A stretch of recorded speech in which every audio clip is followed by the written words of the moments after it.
Well, there you go, people. I've got no reason to lie about a subject like cancer, not like some people. There's the fucking proof. And I'm currently waiting for a biopsy results.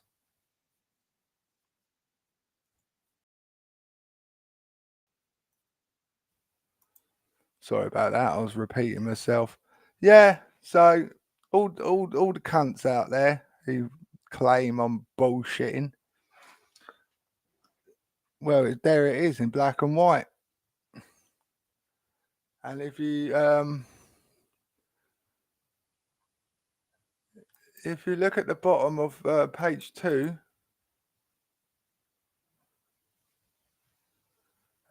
it's as serious as it gets.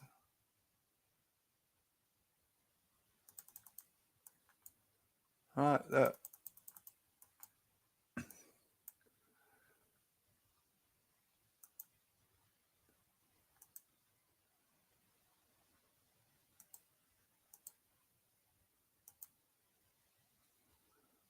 There is no surgical or curative treatment option available here. So it's actually terminal. There's no fixing this. They can help it. They can slow it down, but they can't fix it. We think he is likely having small cell lung cancer. There is no surgical or creative treatment option available here. It's as serious as it gets, really, isn't it?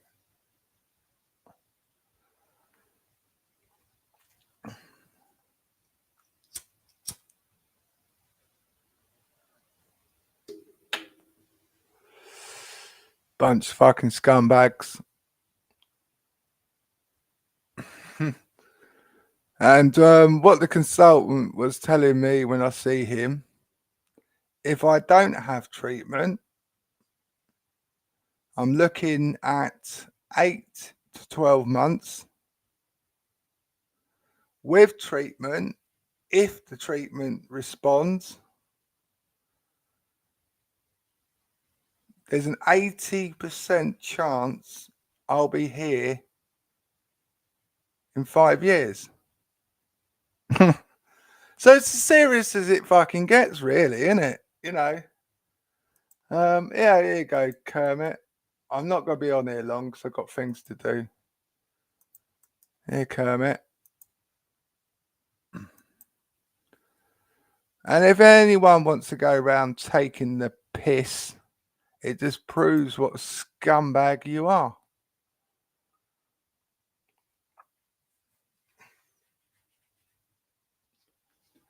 Yeah, jump on, Kermit. All right, here we go. Hello?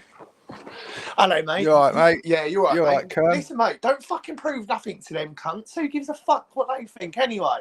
Yeah, I know, but you know what these cunts go around. Yeah, you know they what just these want cunts information, are like. mate. They just want information. Just gonna be a cunt. Do you know what I mean? Yeah, but well, Yeah. I'll just give it to him. But if anyone wants to go around taking the piss out of cancer, that just proves what Yeah, well, scum there's a cunt big they chance are. that at least someone in your family is gonna fucking get it. Do you know what I mean? At some point. Do you know what I mean? Exactly. Well, one in 4 people. Everywhere, isn't it? I didn't know anyone with cancer fucking 10 years ago, and then like 3 family members got it, mate, all at once. Do you know what I mean? So yeah. Well, I'm not on here to milk it. I'm not gonna be a fat Dan and go around. You're not going to beat it 8 times in a row, and then it comes back, yeah. Yeah. Well, it's as serious as it gets, really. There's no surgical options or anything. You can't do nothing about it, mate. Like, all you got to do is, you know. Well, all they can do is slow it down a bit. and I've got to go for chemo, and I've got to go for targeted radiotherapy. My neighbour's got it at the moment. It's got lung cancer up the top right, and they're going to chop off the top of their lung. They said up the top on the right one, and they done the left hand side, and they done chemo on that one. The problem with me, the problem with me is it's not just my lungs, yeah. It's actually gone into my bone. When it goes in, do you know when it goes into your bone, you're fucked, mate. Yeah, well, that's pretty much what it is.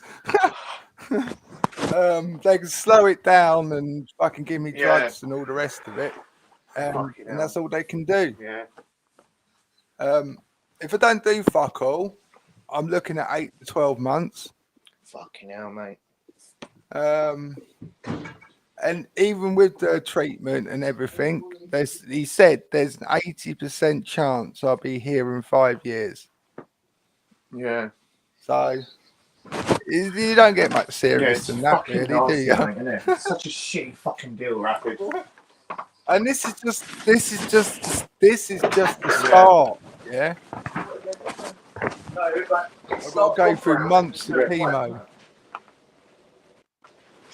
What are you doing? You're well loud. Just grabbing a lighter and I'll go back in the other room, mate. All right. That work, yeah? No, don't. Where's your one?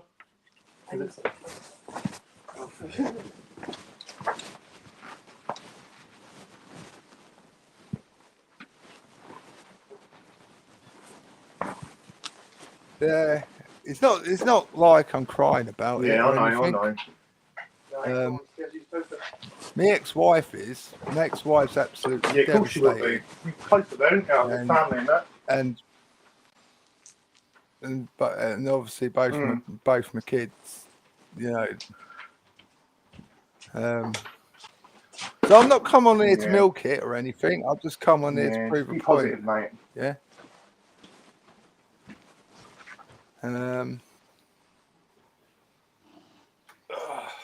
So it is a wait and see thing.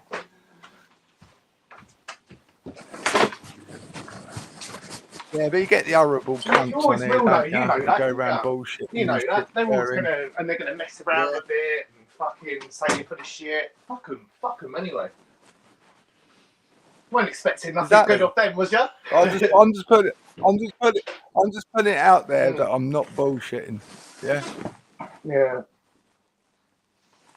And if people fucking wanna, you know, I've got more things to worry about than cunts on YouTube. Yeah, exactly. You know what I mean? Fucking just enjoy yourself, man. Like you was enjoying yourself anyway, weren't you? Oh, that's what I'm doing. But fucking make the most of everything. Got fucking. Well, I've got fucking just under £250,000 quid sitting in the bank, so I am gonna fucking enjoy myself. Make sure you fucking do, innit? Yeah. You know what I mean? I got fucking off on a proper cruise, yeah. But what the doctor said to me was, wait and see what my treatment plan is. Well, my neighbour's drinking yogurts. He's drinking yogurts constantly. Like fucking, he gets them by the crate. Obviously, it is yogurt, obviously, but it's like got chemicals and shit in it for the cancer and all that. Like little milk cartons, they are. Yeah, they're just to bump you up a bit. They are. Yeah, so I've not got that far yet. I've got to go and see the doctor next week. But at the moment, I'm just sort of getting my head around it. You know, you will. It's a lot to take in, isn't it? Yeah, it's not going to be easy. I've not taken it in yet. I've sort of stuck my head in the sand a little bit. But yeah, so some of these people fucking hate my guts on here. They'd be glad to know I won't be around for much longer. Fuck them, Ravid. Fuck them. Do you know what I mean? Fuck them. Yeah. Yeah, that's why I've been a bit quiet over the last few weeks. You know what I mean? It's like, because the medication I'm on. Was it knocking you out? In some ways, got energy still. Fucking hell. No. I get fucked very quickly. Yeah. I'd have to walk to the car and I'm fucked. That's mad, isn't it? You know what I mean? So yeah, fucking hell. But I'm not here to milk it. I'm just here to prove a point. Because you get these cunts on here fucking. Just when you get low energy and all that, right? You know, like in the morning, have you got more energy? Yeah. No, not really. Just try and get up and move around and all that. Do you know what I mean? Just like fucking try and. Do you know what I mean? You know that you're going to not be doing as much. Do you know what I mean? But just so that you don't want your blood, the thing is, your blood like slowing down and stuff, where you're just sitting there and stuff. Like try and be as active as you can. Do you know what I mean? Within reason, yeah. Yeah, but the problem is when I get up in the morning, I have to take my medication, and it takes a good hour for it to kick in, and then I can do things. Yeah. Until then, I can't do fuck all, because because the problem I've got is that I've actually got it in my hip, not just my lungs. I've got it in my hip as well. Yeah. So when I wake up, I'm really fucking sore. Yeah, have you got stuff like deep heat and stuff like that? Oh, I've tried all that shit. It's not worth. It's not worth heat's so good, man. It is so good. There's freeze ones as well. There's freeze ones. You know, like the freeze spray and stuff. And there's this thing I got it from Wilco not long ago, and it looks like a little. It's a small little jar, yeah. It looks like, you know, what the birds use for their eyelashes and stuff. It's like literally that small. Oh, you're talking about Tiger Balm. Yeah, Tiger Balm. She said that's really good. She said that's really good as well. Do you know what I mean? I couldn't believe how fucking small it was. I thought this ain't going to last me more than 5 minutes.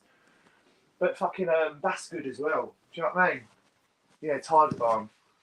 Yeah, I'm trying all sorts of things at the moment, and they're trying to put me on morphine and everything. Have you got hot water bottles and that? I know it's hot, but do you know what I mean? Yeah. Stuff like that. And ice pack fucking things. You know those plastic fucking rectangle things you put in the freezer and stuff. Well, just mess around and see what works. Do you know what I mean? That's what I'm doing, to be honest. Trying things. I've got a TENS machine as well. It's when it gives you like little electric shocks. Fucking hell, that sounds fun. No, it's TENS machine takes like pain relief. Yeah. Fucking hell. Hang on, I've got someone else want to join. Hang on, who's this? Hang on, I'm gonna have to highlight you. Yeah. Or highlight me. Right, who we got on here? All right. Triller. Who's that? Is that Triller? All right, dude. Yeah, man. What's going on? It's not like you to jump on. Yeah, what's going on, Kermit, man? All good, man. Yeah, cool. Yeah, I heard from your last stream. It was quite late when you streamed, though. Like, you kind of mentioned the whole thing, right? The whole C thing, yeah. And but yeah, man. So yeah, sorry to hear that. At the same time, you know, like when it come down to, I was just gonna mention, dude, like, you know, freaking. Yeah, I mean, like, I've been around a lot of people that have had that, because Kermit said he's, you know, known, you know, like a couple people, 2-3 people that kind of all got it at the same time. Dude, I worked in the health industry, right? And so I've seen a lot of people that were like on their, you know, either cancer patients or people that were like, you know, towards the end of their life, call them end of life patients, yeah. And you know, yeah, all I'm saying is like, dude, a lot of people just get on with it, you know. I can, you know, tell you some stuff that. Well, that's what I'm trying. That's what I'm trying to do. I'm just getting on with it and take the treatment as it whatever comes, happens. Don't let it rule your life. Do you know what I mean? You get on and do your thing anyway. Do you know what I mean? You carry on as normal. Do you know what I mean? Yeah. So I've dropped off a lot of patients towards the, you know, the chemo therapy and taking them home and stuff like that, and hematology and all that stuff, right? So like, yeah. End of the day, I'm no expert on it, yeah. But I've seen the people the way they are, and obviously you see me in it working in that field. You've just got to be positive in it, like around people, right? And I feel like most of the time, like That's what. yeah, That's what 9 I'm times doing. out of 10, bruv, all these Yeah. people, yeah, are literally like just you wouldn't even think that they got anything, bro. You know what I mean? They're just acting like normal people, bro. You know what I mean? They're not down in the dumps. They're not acting depressed, whatever. Like they're just going for their therapy, going home. Do you know what I mean? It's just that and getting on with their daily lives. You get me? Yeah. So I don't know, like. Yeah, I'm not getting depressed. Yeah, over don't it give yet, in the satisfaction. You know what I mean? Sort of. Do what you always do with people. Like That's if it. that was a person, all that, you just turn around and laugh at it, wouldn't you? Just tell them to fuck off. Do you know what I mean? Like fucking. Do you know what I mean? Yeah. You're... Yeah, I've just got a shit Yeah. few months ahead, you know, with treatment and Yeah, that. you're gonna feel like shit over that. You're And gonna feel like hopefully- shit going through all that. Yeah, and But hopefully think of the end goal. Hopefully Yeah. treatment helps. You know, your thing is you It's- wanna. So this is from my own personal kind of reading. Yeah, like your aim, I think, is to get it into remission. Yeah, like that is basically the main thing in it. Yeah, to stop the growth and to keep it, you know, and make it even like go smaller. Yeah, slow it. right. Yeah, So the slow it thing is, down. yeah, to stop, you know what I mean? So like, it's a thing where like, you know, again, you could don't take my word for it, bro. Yeah, do your own reading, innit? Yeah, but from what I hear, bro, yeah, there was like, you know, one place I think in Mexico where they don't use conventional medicine in it. Yeah, it's basically just they're just pumping you up with fucking, you know, all sorts of fucking like vegetable stuff. You know what I mean, right? Alkalizing the body. Yeah, so like, you know, it's basically a lot of that is like, you know, just you can do that just without having to go somewhere like that. But that you're just literally trying to alkalize yourself in it, yeah, as much as possible to stop, because cancer basically grows in an acidic environment, right? So it's a thing where, like, you know, neutralizing that by having things like a lot of carrot juice, tomato juice, you know what I mean? Just a lot of vegetarian shit. Yeah. I'm gonna be getting on the THC. Yeah. Well. Hit the THC too, bro. Like definitely hit hit that shit too. And all I'm saying is, yeah, I would personally, if that was me, bro, because I've always considered, bro, yeah, like, you know, this shit could happen to anybody at any time. You know what I mean? Healthier people than me have gone, bro. It can happen to anyone. Yeah, bro. If anyone takes the piss, it might happen to them. Bro, healthier people I know, yeah, than me have fucking gone. Literally, yeah. And like, I was like, well, you know, like, I always quit. Like, I remember that guy, Jugraj Singh, yeah, from Basics of Sikhi, yeah. He had cancer, right? He got stage 3 cancer, right? He passed away, right? He done the chemo for a bit, and then, you know, like the way he looked, you know, like you could see like a lot of that life energy was gone out of him. You know, like he just looked weaker and skinnier and everything, right? And he was like, yeah, I'm not gonna do this again. Do you know what I mean? Like I'm just gonna like let it happen now. Do you know what I mean? Because it really was just taking. But yeah. The thing is, I don't actually feel ill. Yeah. Right. I've had problems with my hip for a fucking long time, right? And if you know, I've been struggling with it for a couple of months, and they've done the CT scan on my hip, yeah, and they spotted something on there, so they did a full body scan, and that's where they picked it up on my lungs and everywhere. So I don't actually feel ill, if you know what I mean. It's sort of my hips painful. It is painful, but except for that, I don't feel ill. Yeah. You know, but I know I'm going to feel ill. It's a thing as well, like, bro. This shit, like I said, could happen to anybody, right? And you know, like, all I'm saying is, if I was you, if I was in your shoes, yeah, I would probably be looking at some, not just normal treatment. I'll do that too, but also looking at the as much alternate medicine, like you said, you know, your CBD thing and whatnot, yeah, as much as possible, yeah. Just literally just flipping your life around, cutting out sugar, cutting out all that crap, you know what I mean, and just like, yeah. So when you say enjoy life, enjoy it, go out, do stuff, take your mind off it. You know what I mean? At the same time, you got to, in my opinion, do everything else in it to make yourself healthier. That's what I would recommend. It's like I said to the doctor. It's like when he told me, I said to the doctor, I suppose I better give up smoking then, right? And he chuckled. He chuckled and went. He chuckled and went. It's past that point. Oh shit! Yeah. Giving up smoking won't make a difference. He goes. Obviously, obviously it's healthier to give up smoking, but he goes, it's not going to make a difference. And if it's going to stress you out, giving up smoking, don't bother. Genau. So he said to me, if you're going to get stressed, because people do get stressed when they give up smoking, don't they? And he goes, if it's going to cause you stress, don't bother. So it's do you know what stage it's on? You know what I mean? That's what I'm going to find out next week. Well, actually, this week, some point, yeah. But looking at it, Rapid, my phone's going to die. If you're still on in half an hour, I'll come back and I'll talk to you. I'll put my phone on charge now. All right. All right, and dude, I don't know if I'm going to be on here too long. To be honest. Nice one, Trilly. Yeah. Big up, bro. Big up. Yeah, I only jumped on here to prove a point. Yeah, fuck them anyway. Fuck them. Do you know what I mean? You know how they're going to react anyway. Do you know what I mean? Fuck them. So there are actual fucking trolls out here trying to fucking put you down because of this. Is that what's happening? Yeah, that's nuts.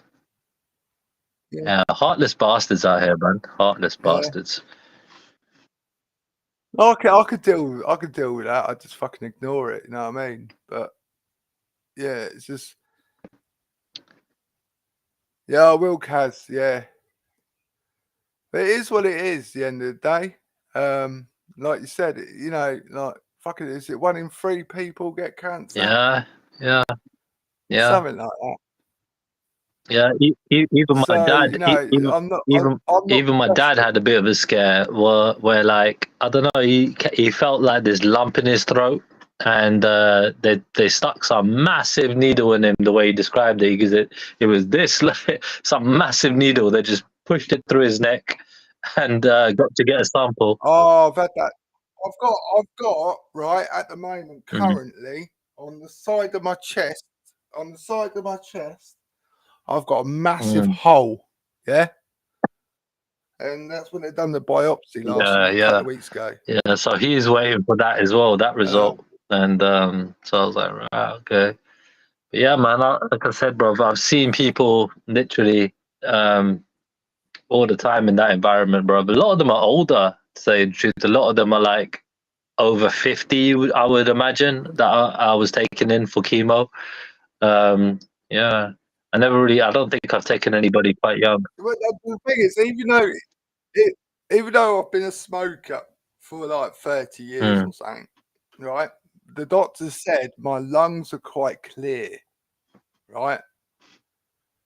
My lungs are quite clear. So, and I said to him, well, what's caused it? And he said, well, smoking probably didn't help, but that's not the only problem. Yeah. Because I was an engineer for 12, 15 years, and I was working in some really dodgy factories. You know what I mean? And I was breathing in some really dodgy chemicals. Like that. Yeah, it's a thing as well. Like where like people, they work on the motorways and that. Yeah, they get they get quite a bit of cash in it for doing that kind of work. Yeah, because not that it's just dangerous. Yeah. And, like you're on the road, on the motorways, but all the shit that you're fucking inhaling, all breathing in, Yeah, and on top of that, I've been urban exploring for years, going into old buildings. Yeah, so there's every chance I've breathed in asbestos. Yeah, I was gonna say asbestos. Like well. Definitely. Yeah. So combination of smoking, working in factories, and urban exploring. But here's the thing, Rapid Bro. Like, we're not meant to be here forever, bro. You get me? Like, I was having this conversation with my ex and that as well. Yeah, we're like, fucking. I was like, look, man, fucking, we could go at any time. Just make the most of our fucking lives. You get me? Well, no, the way I look at life, you can fucking go out tomorrow and get run over by a bus. You know, so it's not really fucking worrying me as such. All sorts, dude. There are so many things. Again, like this is, like working in the healthcare industry, dude. There are so many fucking things out there that you could die of. It's mad. It's like fucking hell, bro. Like, I was just shocked in it, learning about how many different. Because I get the notes on the patients, innit, that we got to basically pick up and everything else, they're not that in detail, but not like the doctors, their notes are proper detailed. But like with our crew, the ambulance crew, it was like less detail, isn't it? But we know enough, innit? And it's like shit. Like, what's this? What's that? Do you know what I mean? We're freaking googling stuff like as we're, you know what I mean, and everything else at the same time. It's mad, bro. It's like the thing is as well. My little brother. Is a few years younger than me. He's just been diagnosed with MS. Multiple sclerosis, Yeah. My little brother.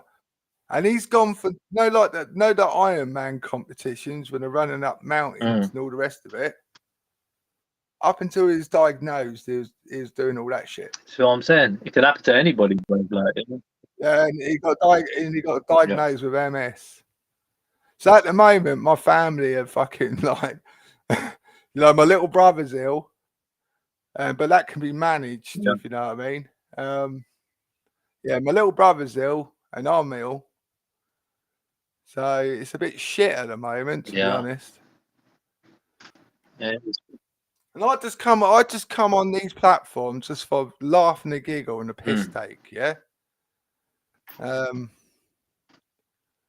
And I can drop this shit if I want to. I could walk away from all this bollocks. You know what I'm saying? But at the moment, I'm stuck at home, if you know what I mean. So I ain't got a lot else to do. Ah, straight up, bro.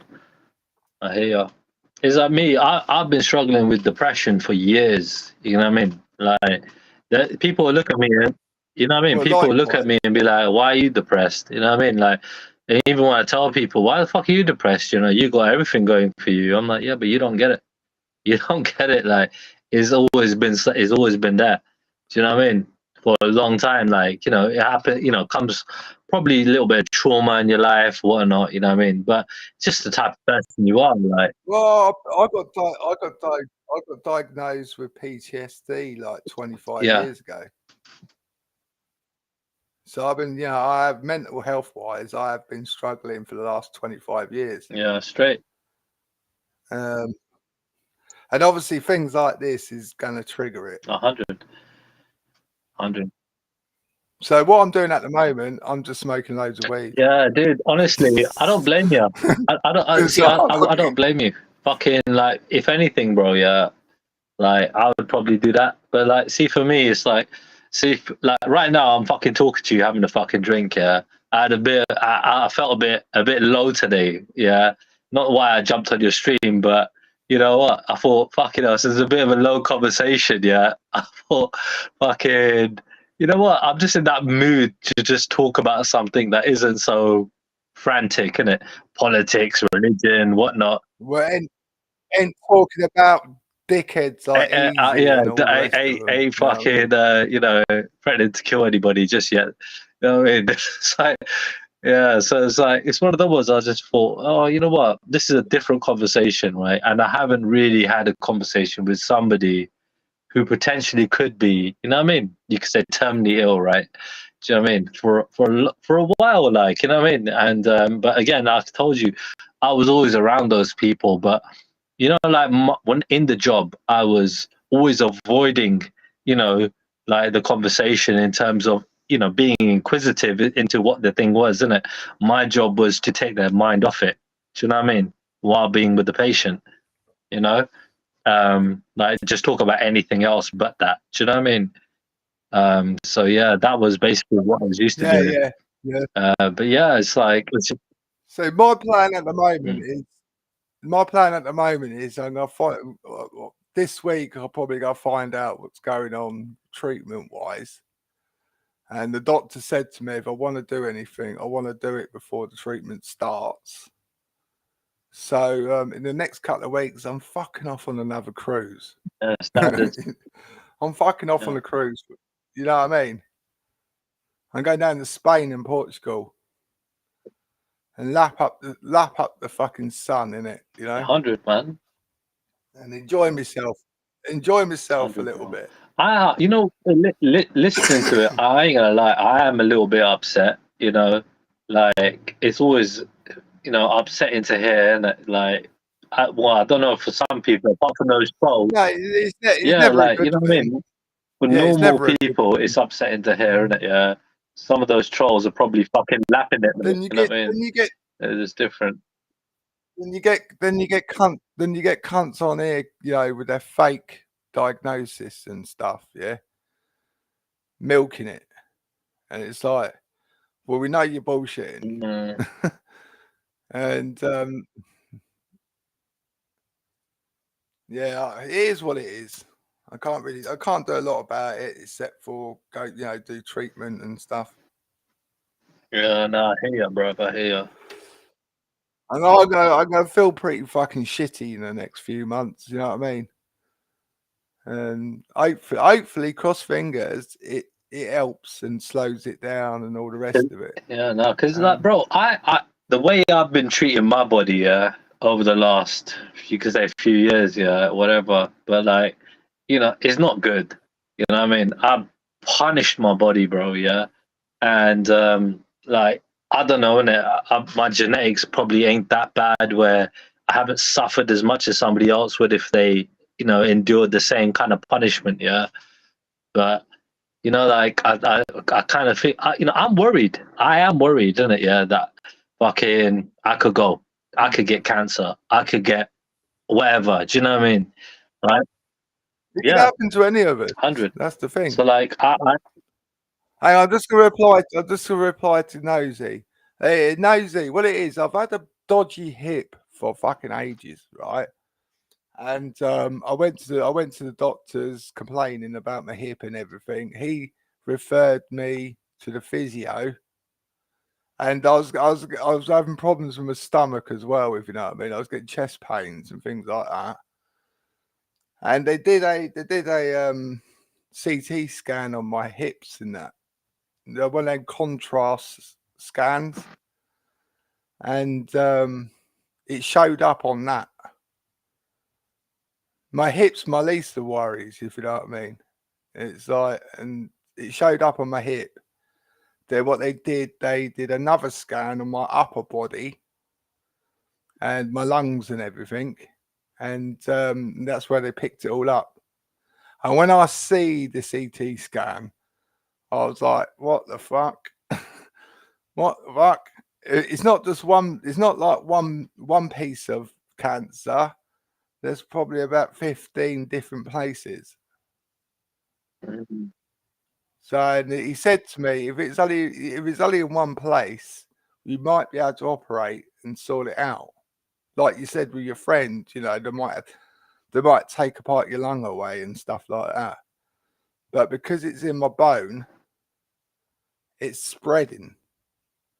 Because once it's in your bone, once it's in your lymph nodes and everything, it spreads, goes around your body. And that's what's happened, basically. So I've got it in about 15 different places. I'm not gonna lie, bro. That I am really upset for you, bro. You know what I mean, like, in that regard. But bro, yeah. Well, I don't think I've ever spoken to you before. You know what I mean? I've spoken to you before, bro. I think we probably have. We probably have. I've jumped to this stream. I've jumped to this stream a couple of times. We probably had a bit. We probably had a bit of banter and a bit of backwards and forwards. You know what I mean? But I don't hold nothing on here Right, personally. of course You know not. what I mean? It's like it is what it is on here. No, but just listening to you, bro, like under these circumstances, it makes you. I feel like you're very resilient, regardless. You know what I mean? You got a very strong character. You know. I've got to be. I've got to be. Otherwise, I'm just gonna sit here and fucking cry. Yeah. You know what I mean? 100. My ex-wife, she's absolutely devastated. She can't stop crying. You know. Even though she's my ex-wife, she's really looking after me at the moment. Yeah.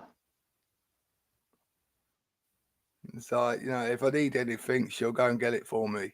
You know what I mean? It's like, and she's making sure I'm eating every day and all that sort of shit. Mm. Yeah, it's a mad situation, bro. It's mad. It is. But the thing is, I'm just going to enjoy myself while I can at the moment. Yeah, you should, bro. Honestly, like, just do in my, like, for me, if I was talking to my future self that had that, or something, I'd be like, man, just do the things that you want to do.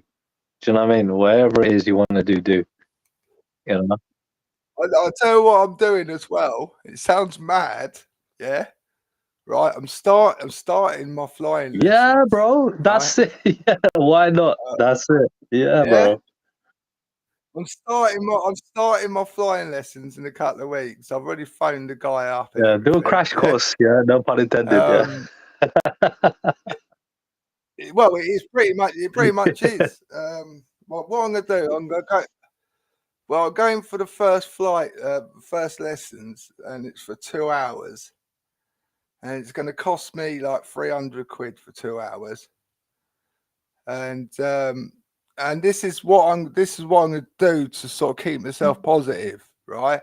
Because if I get through this and everything, I want to go for my pilot's license. So I've got a goal, if you know what I mean. I've got a goal to look at.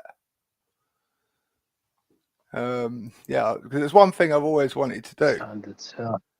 So I doubt I'll ever be flying fucking planes or anything. You know what I mean? It's a case of I just want to do it. Of course. And it's got all in all, it's got to cost about $3.5 grand. It's really not that much if you look at it on the grand scheme of things. Yeah, it's not that lot. Exactly. And yeah, that's something like 25 hours flight time, 10 hours classroom, which means like the theory stuff. So I've got something to look. I've got a goal to look at, if you know what I mean. And I believe you've got to have a goal to look at. And my goal is to get my pilot's license, even if I don't fucking use it. You know what I mean? I just want to do it. And I'll hopefully start that in a couple of weeks. 100, bro, 100. I'm gonna be starting off with microlights, yeah, because that's the easiest way to get a pilot's license is microlights. So that's my plan. Then I can put my mind on something, because there's a lot of theory in there behind it. Yeah, I'm sure there is, bro. I'm sure. And get my pilot's license is what I want to do. Yeah, it's a good. I think, mate, just go for it. I mean, and freaking. Yeah, see, with me, money's not an object. Yeah. You know what I mean? It hasn't been for a very long time. Yeah. I'm not boasting or anything like that. It's like when I go shopping, I get what I want when I go shopping. Yeah. I don't look at the fucking price. I just pull it up. I just pick it up and put it in the trolley. You know, if it's 50 quid, it doesn't bother me. You know what I mean? It's sort of. So I'm pretty financially secure. Yeah. If you could say.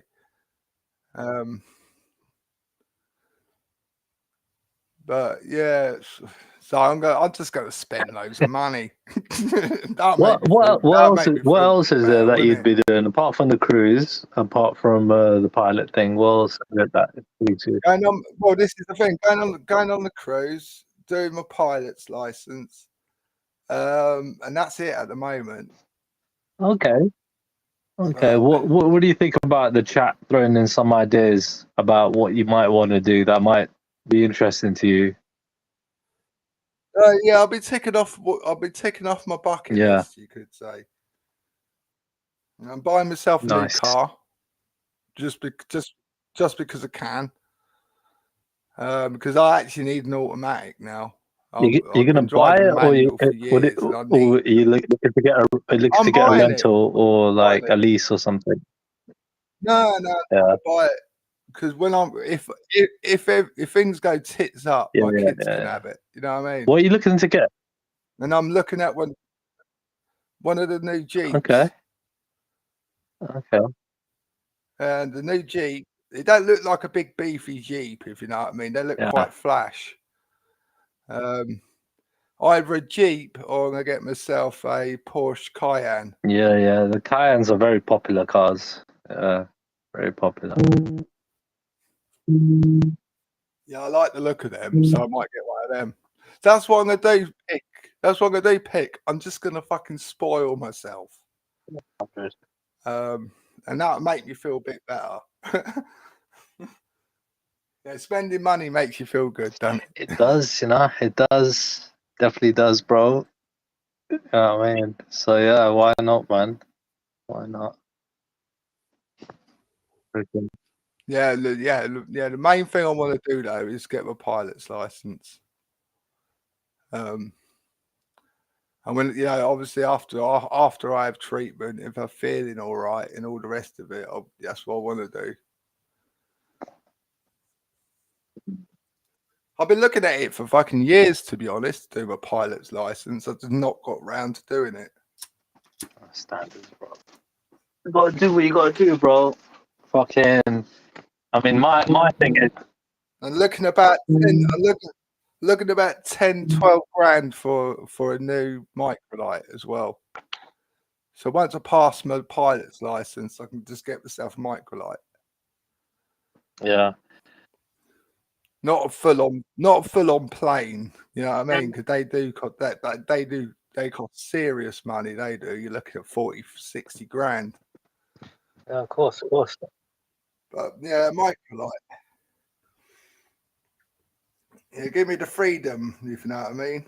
Sort of. Yeah, cheers, Shine. Yeah, cheers. That's what I'm gonna do. I'm just gonna spoil myself, make myself feel good.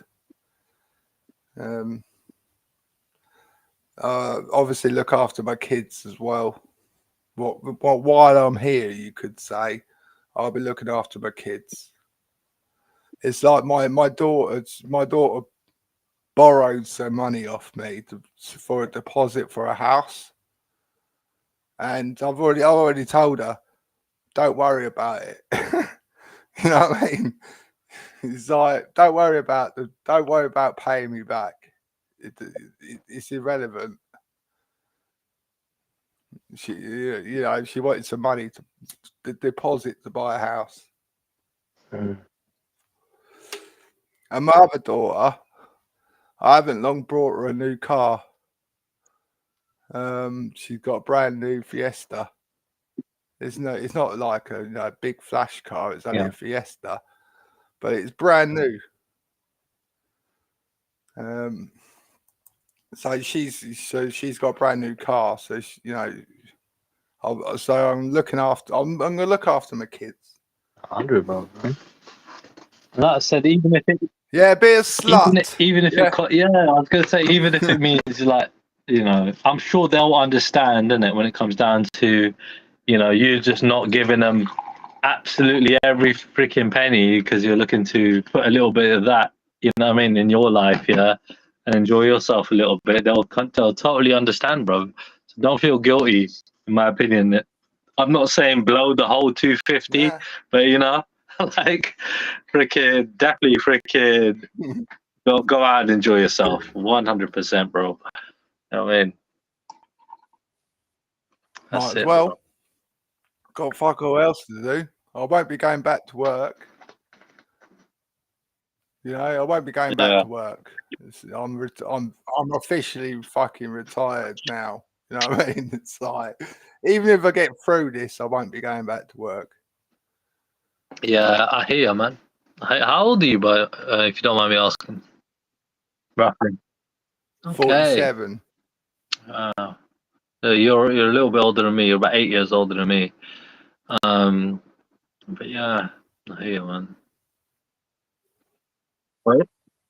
Well, I appreciate you coming on and chatting, mate. Because like I've not really spoke. Well, I've spoke to you before. Yeah. But Nah, bro. properly, Dude, I honestly, bro, I am very, you know, I'm trying to keep it positive in it, yeah, as much as I can in it, yeah.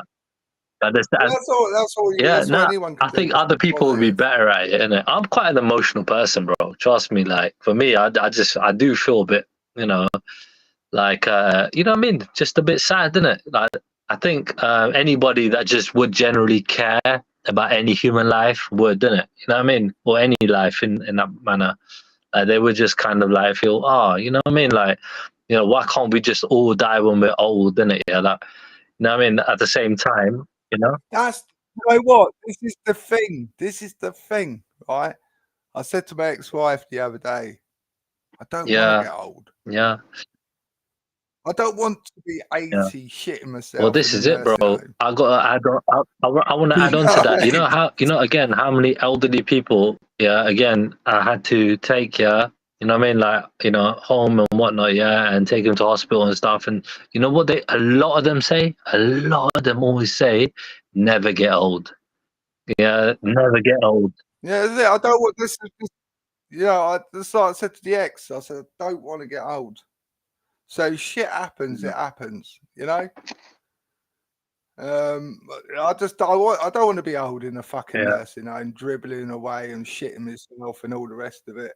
I don't, you know. So if I go out early, so even my dad said, you know? My dad's 86, yeah, and he said, you know, the day I can't go to the toilet on my own, yeah, is the day I want to die. You know what I mean? He's a very proud man, isn't it? He's like, I don't want nobody wiping my ass. You know what I mean? Straight up, bro. He's like, fuck that. Like, he's like, listen, like that's my time done. You know what I mean? So, and yeah, bro, it's mad though. Yeah, I don't want to get old. Bro, that's what I'm saying. So if I go out in the next few years, well, the way I look at it is, yeah, the day, I can't get it up, the day I can't fuck anymore, I want to go, bro. I'm done, bro. The thing is, I've always been like this. You see, I've never feared death, right? Never. It's like when I was kayaking, yeah. I was dropping some of the biggest waterfalls. Mate, in I Europe. would probably want to do some wild shit, you know. Like that. Yeah, I'd probably want to do some wild shit, bro. Yeah, bro. When I was 7, I don't know if you know North Wales or not, but you got places up in North. You got these big waterfalls up in North Wales, like Swallow Falls and Conway Falls and that. I was running them when I was 17.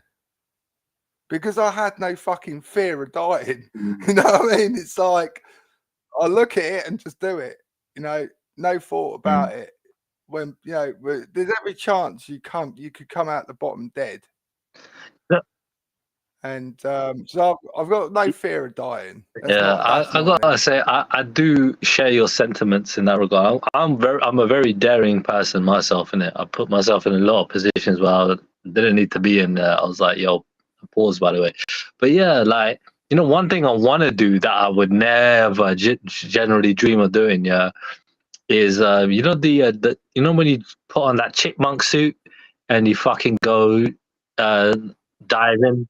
Oh yeah, dude. I was like, dude, if I knew I was terminally ill, I'd rather crash into a fucking mountain and be splattered all over the place, yeah, than just die in the bed.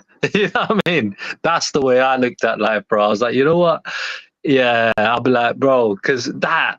Oh yeah, bro. When I saw them do that, what they call it again? They call it something like, oh fucking hell! It's not bungee. It's not. I forgot what it's called. It'll come back to me. Base jumping. Yeah, that's it. Base jumping, bro. That it looks like such a thrill. Oh, don't worry about it. These are the things I might fucking do still. But before I do that, I would want to go gliding first, because gliding, in my opinion, is like the closest you get to flying. You know when you got those they're like massive kites, yeah, and you just, you know what I mean, you're hanging on to it, you know what I mean, you're like attached to it, and you're just fucking flying around everywhere. Yeah, it's yeah, so that gliding stuff looks fucking like really fun. So I definitely do a parachute. I definitely do fucking, you know what I mean, some daring shit before I go, you know, some proper daring shit, and just let my instincts take over. Yeah, that's half the reason why I want to do my pilot's license. You know what I mean? It's like, you know, you could fall out the sky at any time, but at the same time, you know what would be good? Even like trying to jump in a plane. Well, you know where like you got like one of those fucking Mavericks, yeah, taking you in a fighter jet and just doing the maddest spins and whatnot, yeah. You just sitting in the you know in the second seat and letting the pilot do their thing, innit? Yeah, that'd be mad, bro. That'd be a mad rush. You know what I mean? If you, I always wanted to be a pilot myself. You know, my mum wanted to be a pilot as well. You know, which is crazy. So no, it's just something I've always wanted to do, and I've never had with kids and stuff like that. I've never just not had the chance to do it. And now I'm just gonna fucking do it. Yeah, standard. So I'm booked in the next. I spoke to the guy. When was it? Not Friday. I spoke to the guy, and he said to me, "Well, we do the 2 hours sort of tester session first, if you know what I mean, and we do 2 hours at first and see how you go. And if I want to take it on afterwards, I will." Yeah. See, I'm trying to think like, what else would I want to try that fucking isolation tank shit. Never tried that before. Fucking, and yeah, because I'm starting to do my training thing again, slowly but surely. That shit the boxers do, they go into them fucking ice, you know, super fucking cold places, isn't it? Yeah. So it's not like just an ice pack. You're literally in a fucking, you know what I mean, jumping into them super cold places. You know where the boxers go into? I forget what they call it. Yeah, the plunge. Not just the plunge pools, but yeah, it's like a tank in it where it's just super cold, isn't it? That you go into, you know, that you get a sauna that's super hot, and you get a fucking thing that's the opposite. It's like super cold, cryo something. I don't know, whatever it is. But fucking yeah, man, there's bear shit. But like probably like flying out to some proper like serene places, like some Buddhist fucking isolated temples, like, you know what I mean, where some monks are, and just doing some of that Zen shit, you know, top of a mountain thing. Like there's one place called Himkotsab in India, right? So this is like, so I believe in, you know, I believe in all religions, right? And I believe that, like, you know, with the Sikh religion being the most kind of like, you know, the truest, isn't it, out of all of them, right, to an extent, where, so Guru Gobind Singh Ji, he's a 10th Guru, yeah? He's like, dude, Guru Gobind Singh Ji was the man. He said his favorite place, yeah, was Himkotsab. Himkotsab is on top of the Himalaya mountains, yeah? It's in the mountain area anyway, yeah? And you can only go there after spring, innit, yeah, where the pasture, where it's all, the ice is all melted and shit like that, right? There's only a certain time that you can actually travel up there. So it's like he said he was meditating there for 3,000 years, and people would be like, huh, what's that? You know, like you can only live for a certain age being a human being, right? So that obviously meant, you get me, that, you know, before he came on this world, yeah, he was a spirit. meditating in an astral plane, yeah, in that area for 3,000 years, which is mad. And it made me think, you know what? There's more to life, man, like than what we see. I mean, yeah, it's a bit like, you know, I've always wanted to go to base camp on Everest. Not to climb Everest, because that's fucking insane, you know what I mean? But to go to the base camp and wake up in the morning, open your tent, and you got Everest in front of you. That's what I really would like. Standards, bro. Man, go for it, man. That's what I'm saying. Do those things. I recommend the Himkot Saab thing as well, though, because again, that's a place they call it the Valley of Flowers, because you got so many different unique flowers that grow there. And I remember, like, when my dad went to India a few years ago, he brought back honey from all these different flowers, innit? Dude, they tasted so different. So when bees are pollinating, making honey from different flowers, yeah, they taste super different. I'm like, oh my days, it's mad, bruv. I definitely recommend, you know, they call it, you know, the nectar of, you know, of life or whatever they call it, yeah. Dude, honey, you try all these different flavors, you're like, shit, bruv. I didn't know bees could, I thought it was just this one, the honey, like we get in the UK.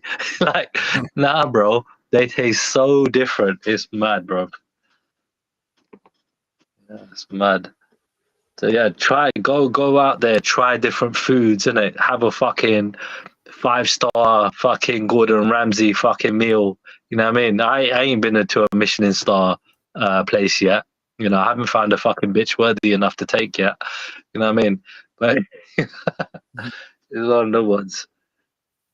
You know, I want to try all these things, bro. Definitely, bro. I will definitely work on that bucket list, bro. Definitely, and just hit it, bro. Do all of it. Have you seen that movie Bucket List? By the way, I don't. That's actually. I don't watch. Yeah, I'm a bit of a movie guy. Yeah.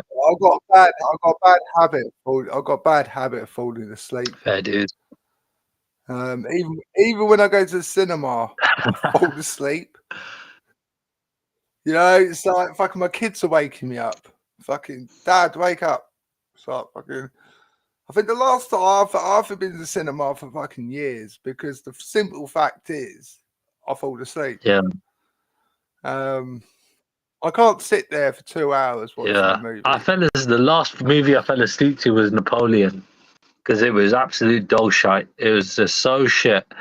And I had a chick with me as well. Fucking hell, bro. It was just such a rubbish movie. I was like, fuck. We both fell asleep. Yeah, I think the last movie I watched in the cinema was the Mario. Oh, that's ages ago, man. Yeah. Yeah. And I love Mario and all that sort of shit. You know what I mean? And when was that? When was that, Mario? It's a few years back now. Fucking hell. Yeah, I just get my brain switches off when I'm watching movies. I can sit there watch like half an hour documentaries and all that sort of thing. Not a problem. Yeah.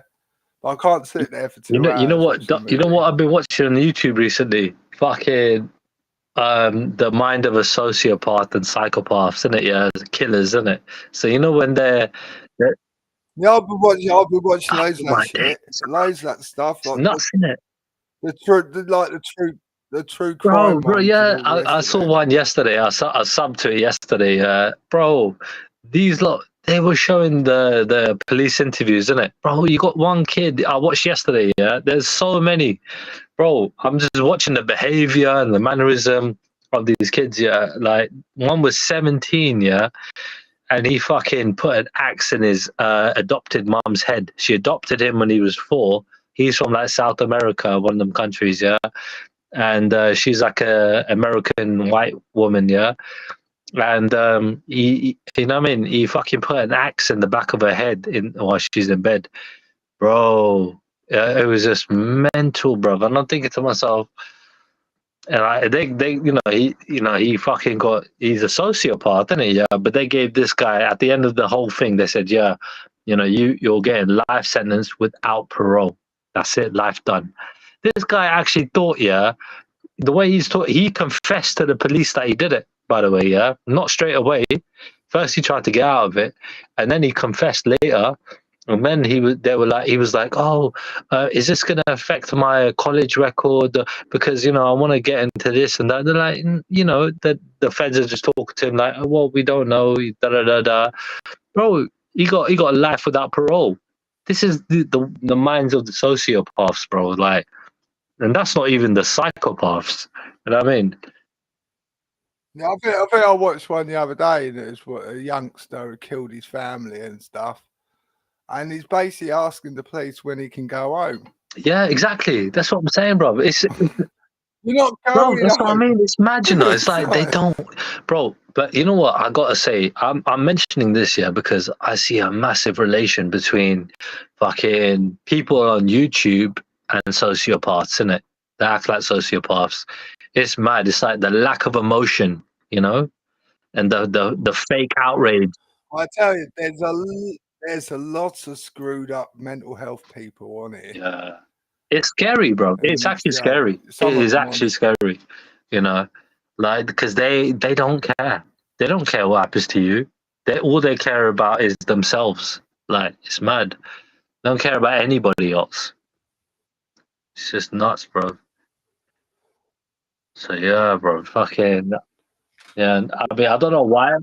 You see, I've always lived a bit of a carefree, couldn't give a fuck attitude. You know what I mean? It's sort of. But don't you think that's a little bit different from, like, it's not that you might live like that, but you still would, like, the emotion would run through you. You would feel something. But but as far as hurting things, if I tread on a snail, for example, I feel guilty. Yeah, 100. Yeah. You know what I mean? It's like, so I'm not one of these people likes to think about killing people and all the rest of it. It's like no, I couldn't do none of that. And if I've been a cunt to people, sometimes I will go and apologise and all the rest of it. So I've got a conscience at the end of the day. But some of these people on here ain't got a conscience. Honestly, is it worth apologizing to people without a conscience? The scummy fucking mummies, the fucking, the horrible shitbags out here. Is it even if you did something wrong, right? Are you apologizing? Is it for yourself and your own karma, like your own soul, your own conscience, or is it for them? Or is it both? You know what I mean? Because I feel like some of them, like I had fucking Wendy the other day saying Gunga dear or some shit like that to me multiple times, and I was like, all right, well, I'm going to cuss your dead husband because you're fucking calling me this fucking racist term. Do you know what I mean? And, she didn't like it. She was fucking crying like a little bitch because of that. And I was like, well, you're insulting fucking the whole Asian fucking population, bitch. You know what I mean? By using that word. Do you get what I'm saying? Yeah, see, I see Wendy differently. I don't hate her. I just feel sorry for her, bro. I've always in a way liked Wendy. I don't necessarily agree with some of the stuff she says, but I've always she's like one of she's like an auntie you never had sort of thing. Yeah, I hear you. I hear you. The racist auntie that you never had. I get it. Yeah. and up until recent times, I was the same with Jupiter as well. Yeah.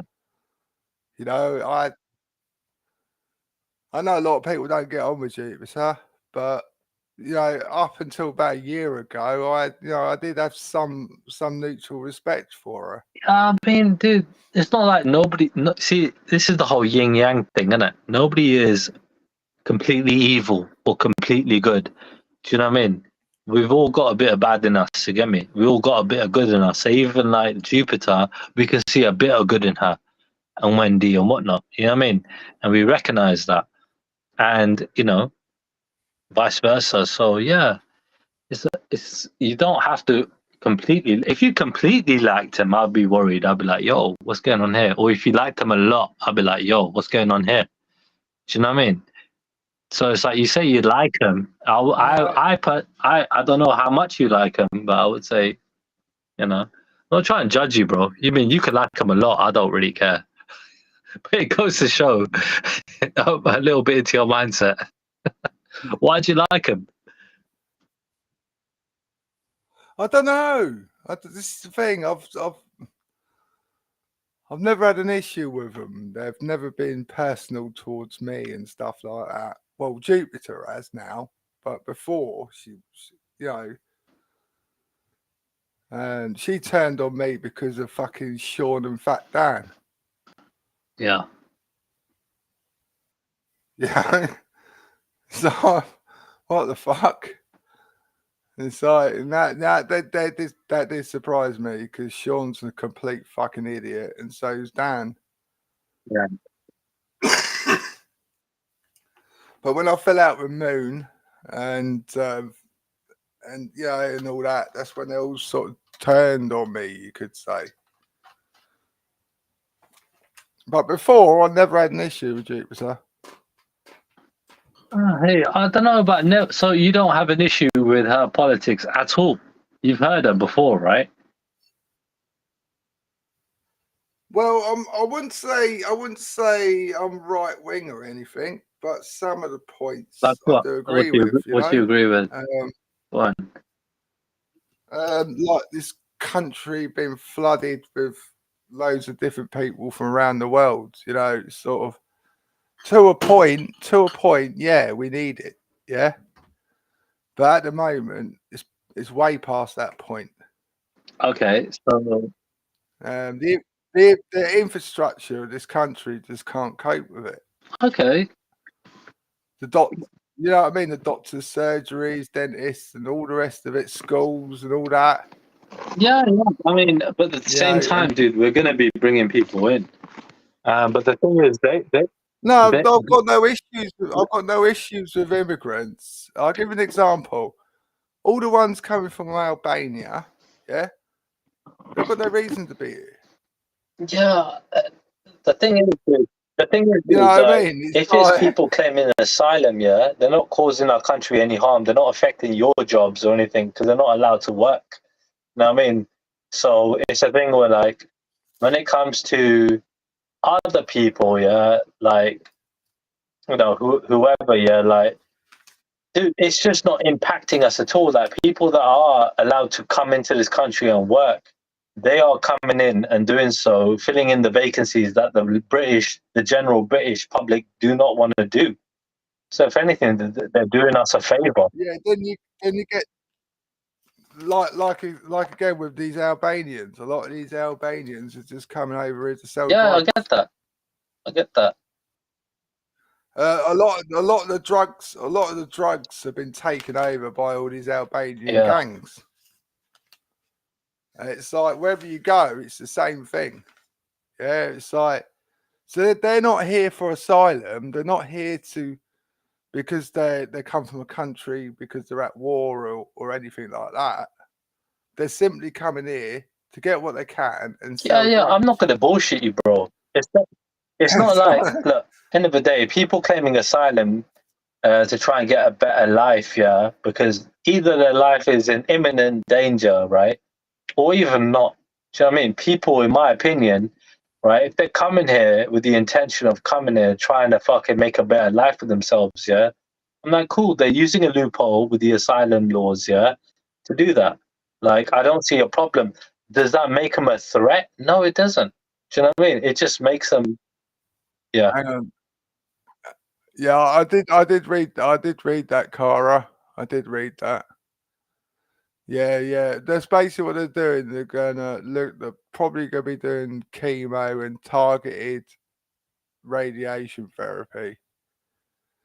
And that's basically what the plan's gonna be. But as people know, going through that sort of stuff, you feel shit anyway. Yeah.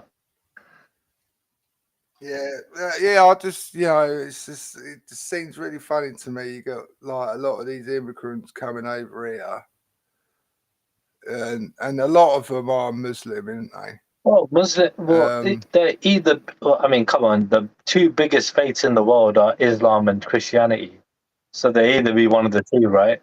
Yeah.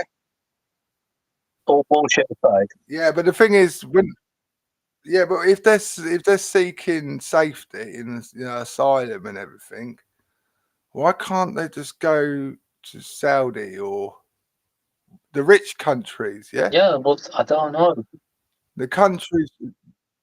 All these rich countries, all the oil-based countries, and billions of billionaires and all the rest of it.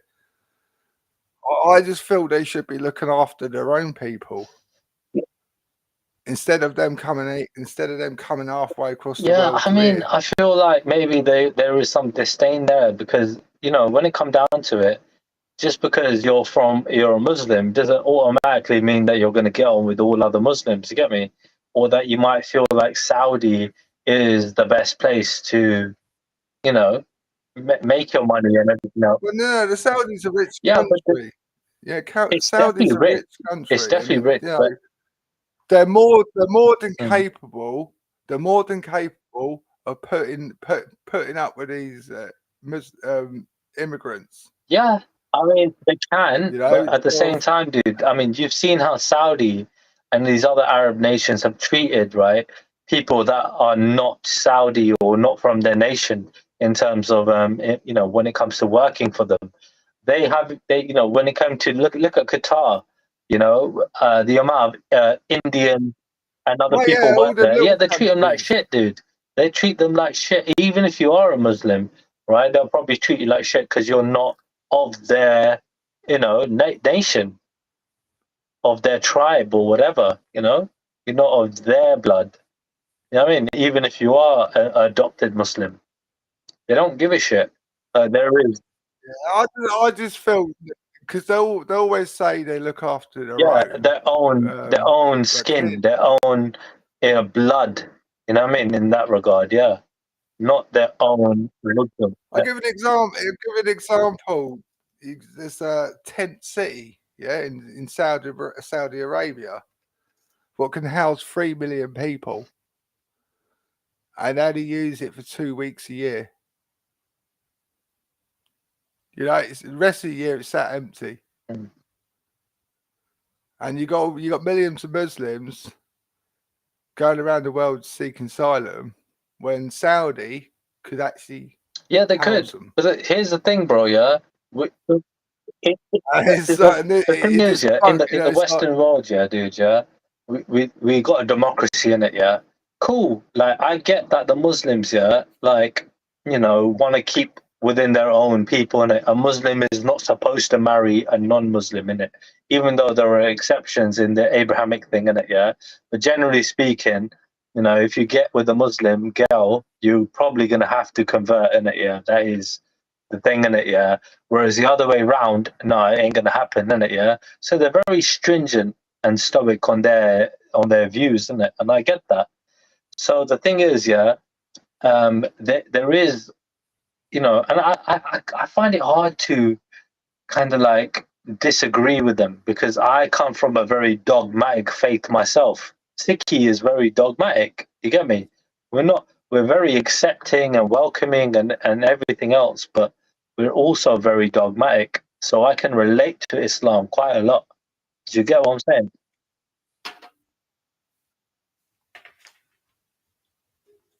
It's not like Christianity where it's just like, you know what? Yeah, it's all good, man. You know what I mean? Wherever, innit? Wherever goes, innit? Wherever, yeah? But really and truly, bro, it's like the thing is as well, majority of these people don't know anything about their faith. Not say anything, but they don't know the depths of their faith, innit? Like how we discuss certain details online. They don't know any of that stuff. I only learned about this stuff being online. Do you know what I mean? Before that, I was like, okay, they're praying to God, you know what I mean, 5 times a day, and they're going home. You know what I mean? Like, they're just doing their thing. They're being good people. Yeah? That's it.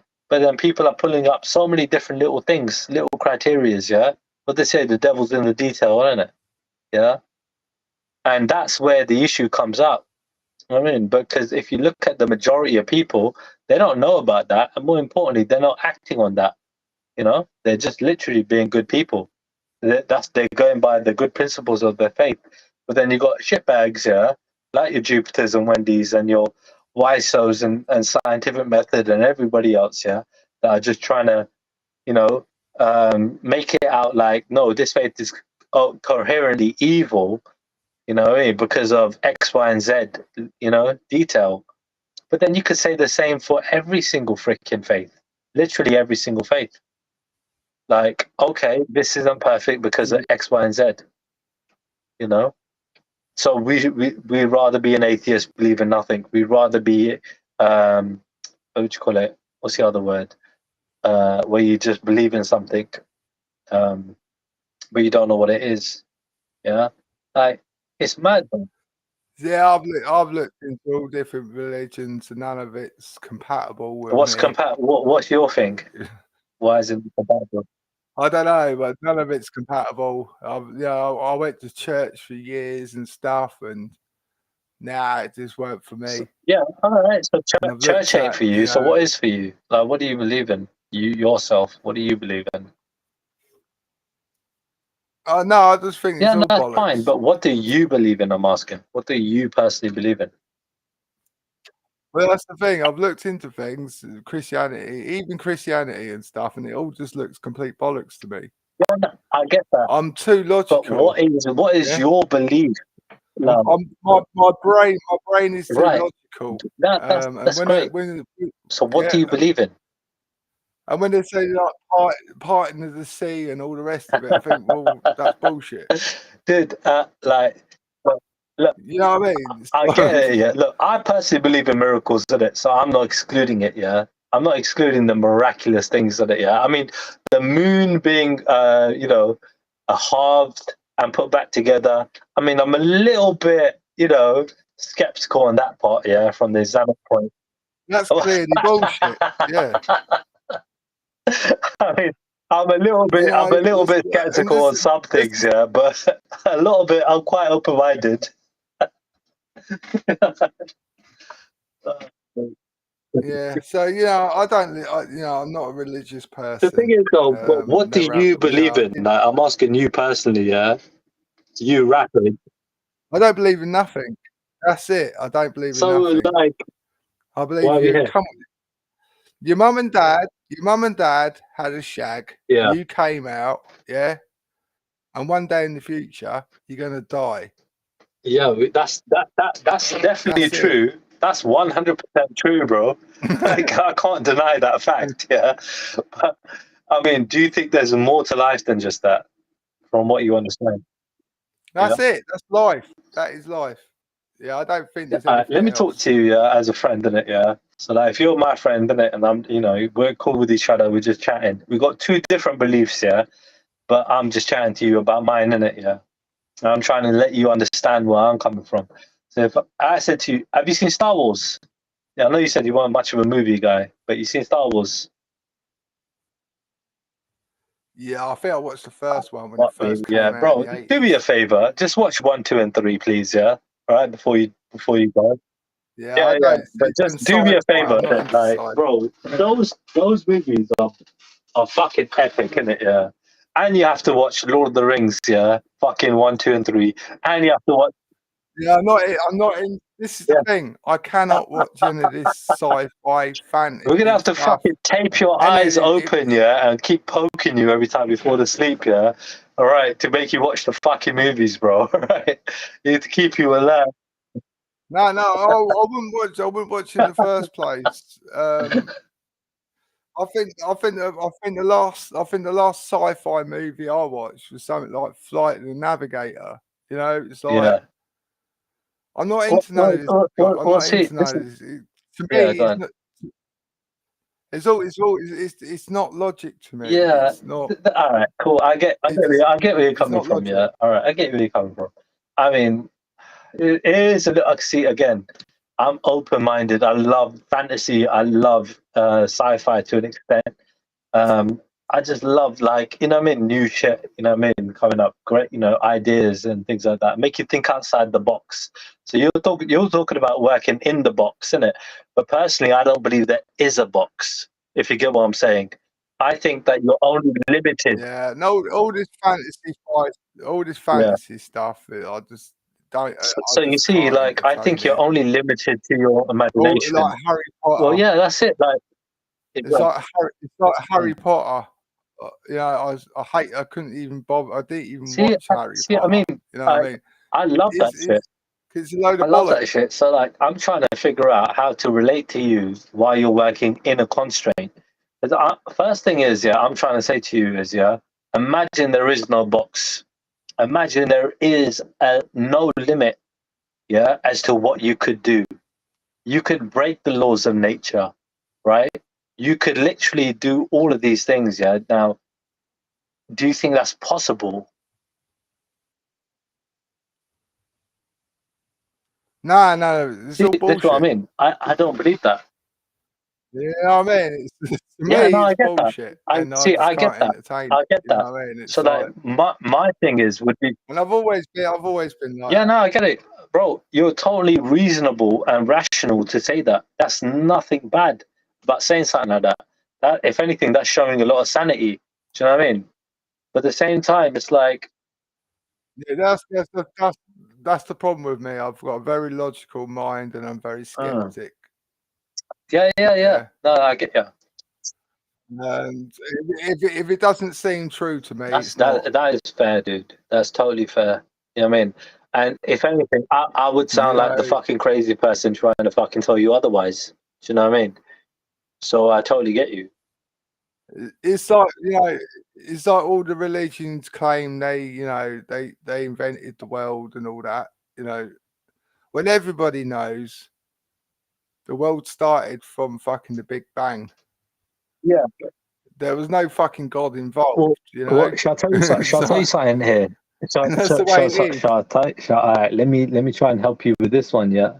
So science actually proves that God exists. Yeah, because I'll tell you. I'll tell you why. Yeah, I'll tell you why.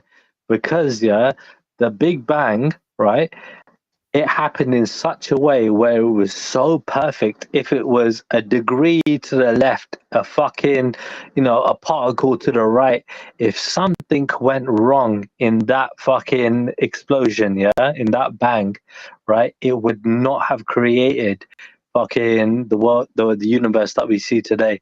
It had to have been so precise for everything to combine the way it did. All right.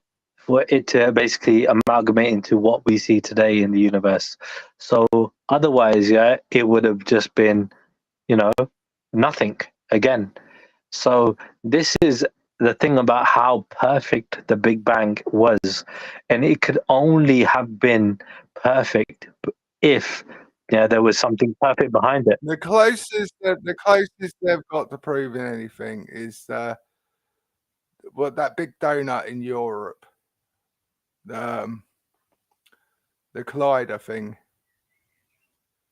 when they can actually make. Oh, you talk about the particle theory, make that, yeah. I mean, the thing is but the thing is, I mean, that's still man-made and engineered. We're talking about something that isn't man-made and engineered. So scientists all agree that if the Big Bang happened in any other way apart from it did, the universe wouldn't be here today. Do you know what I mean? So you have to appreciate. I'm talking about 1 degree, dude. Of you know what I mean? That mix, that combination, that explosion, whatever you want to call it, had to have been perfect in the way it happened. If it happened in any other way, go on. No, the thing is, the way I look at things now, for example, right? If there was a God out there, right? If there was a God out there, why have I got cancer? Yeah, that is another question, dude. I mean, the thing is, no. It's sort of, I can only. And if there is,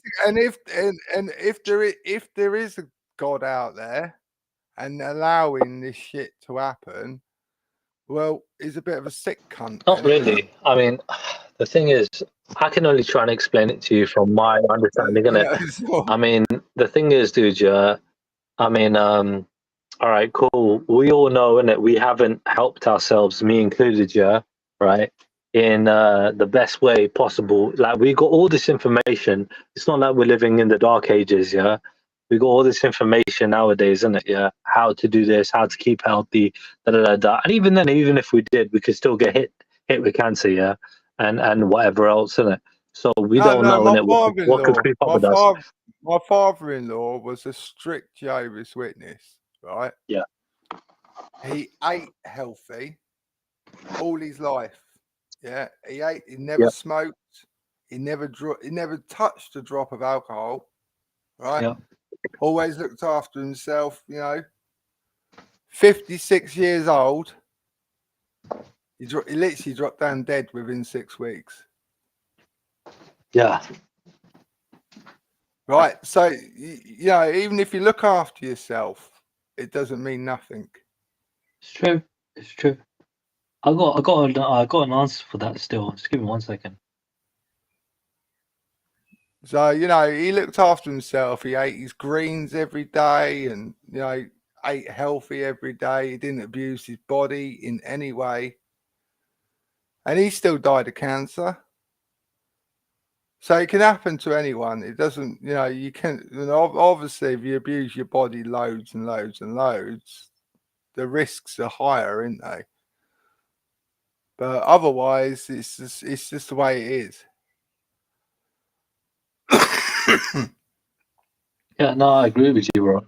And when it comes down to like looking at it from a dharmic point of view, it's like basically we believe that firstly we all got a number in it on our time in it. Yeah, I'm not saying it's all predetermined. Yeah, but then I'll get into that predetermined thing in a second. Yeah, but like it's a thing of like we basically believe. I believe in reincarnation, right?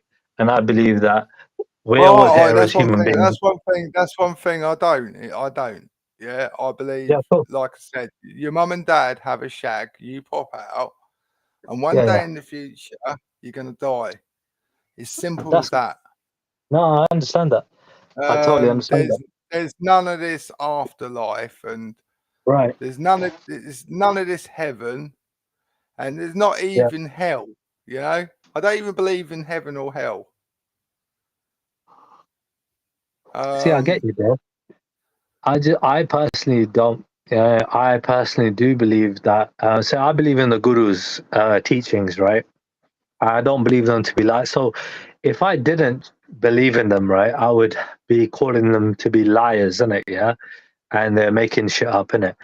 I personally have looked into the faith, right, and I'm like, yeah, this, and I was young looking into this, right, and I already made up my mind that this is super true before I knew anything about any other religions, like in depth or anything, innit? Like, I was like, yeah, this sounds super, super true to me. Do you know what I mean? The thing is, yeah, it's and obviously I'm probably gonna have some bias because I come from that background. You get me? But at the same time, I'm looking at how many millions of people are also believing in this, right? And on top of that, like, that the Sikh people, when they fought the Muslims, the Hindus combined, yeah, we're talking about millions, yeah, that were against the Sikh people when they were just in their hundreds and thousands, bro. Like, there weren't many of us, and we still survived. You know what I mean? Through fighting, we should have been annihilated. Yeah, totally wiped off the planet, but we survived. And look how many of us there are now. You know what I mean? In comparison to like before. Well, we were literally a handful before, and we're here today. Do you know what I mean? So there is definitely, like a bias from my point of view because I come from that background, yeah. At the same time, logically speaking, I'm like, how the fuck did they survive? Yeah, 1 million strong army. Yeah, the Mughal Empire were the strongest army in the world. Yeah, literally the richest, strongest empire in the world, richer than the British Empire. They had 25% of the world's GDP, right, at the time. And the Hindus, right, again, a combined force of over 1 million, literally looking to wipe us out. Yeah. And yeah, it was inconceivable for us to even survive, let alone win. You know what I mean? And we freaking won and we survived and we prospered. You know what I mean? And Well, we've had so many trials and tribulations since then. You can say the same about the Jews as well, can't you? You know, yeah, you millions can. and millions and you millions of Jews wiped out in the Holocaust and everything else, and they're still powerful. You know, like they're not just they're very powerful, dude. They're like some of the most influential, powerful people in the world, definitely. Exactly. And they almost got wiped out. Yeah. You know, 100%. in Europe especially, they almost got wiped out. Yeah. So to come back from that and be able to control the world, as people say, yeah. Well, there's got to be something in it, isn't there? Yeah, I gotta agree with you still. I mean, I'm not gonna get into the Jew and Palestine subject because that just bugs the shit out of me. Why does it bug you? Why does it bug you? Yeah, it's just unnecessary. All of it's unnecessary. And if they looked at it logically, they wouldn't be fucking fighting, would they? If they put the religions to one side and looked at it logically, they wouldn't be fighting. I mean, surely you can see. I mean, you know what it is between like a bully and a victim, yeah. Like generally speaking, I mean, the bully is generally bigger and stronger, and picks on somebody smaller than them. Yeah, you can't see that same thing going on with Israel and Palestine. No, the way I look at things with Israel and Palestine, you got a little bit of land, what's probably smaller than London, and the whole world's fucking crying about it. I think it's bigger than London. It's not. Really? Yeah, no, it's not. If you have a look, it's not. I mean, London's how big in radius? It's something like, I think Palestine is something like, it's only about 40, 50 miles. There's 17 miles wide. And if you look at London, London's bigger. Oh, wow. I didn't know that. So the whole world's crying about this shit going on in Palestine, but it's a tiny piece of land. And it is, and the way I look at it, well, Israel should just give it to them. You know what I mean? It's like, it's a tiny bit of land. Just fucking give it to them. Yeah? 100%. But the thing is, then a lot of people disagree with you. From both sides. It's like, well, fucking, why can't Israel just give it to them? It's a tiny piece of fucking land, for fuck's sake. Yeah, but you see, a lot of people disagree with you, bro. They don't want to give anything. You know what I mean? Like they rather, not give anything. Isn't it? It's just mad. And it all backs to fucking historical religions. You know, it's like it does to an extent. What happens thousands of years ago and all the rest of it, and it's like, well, that's not today, is it?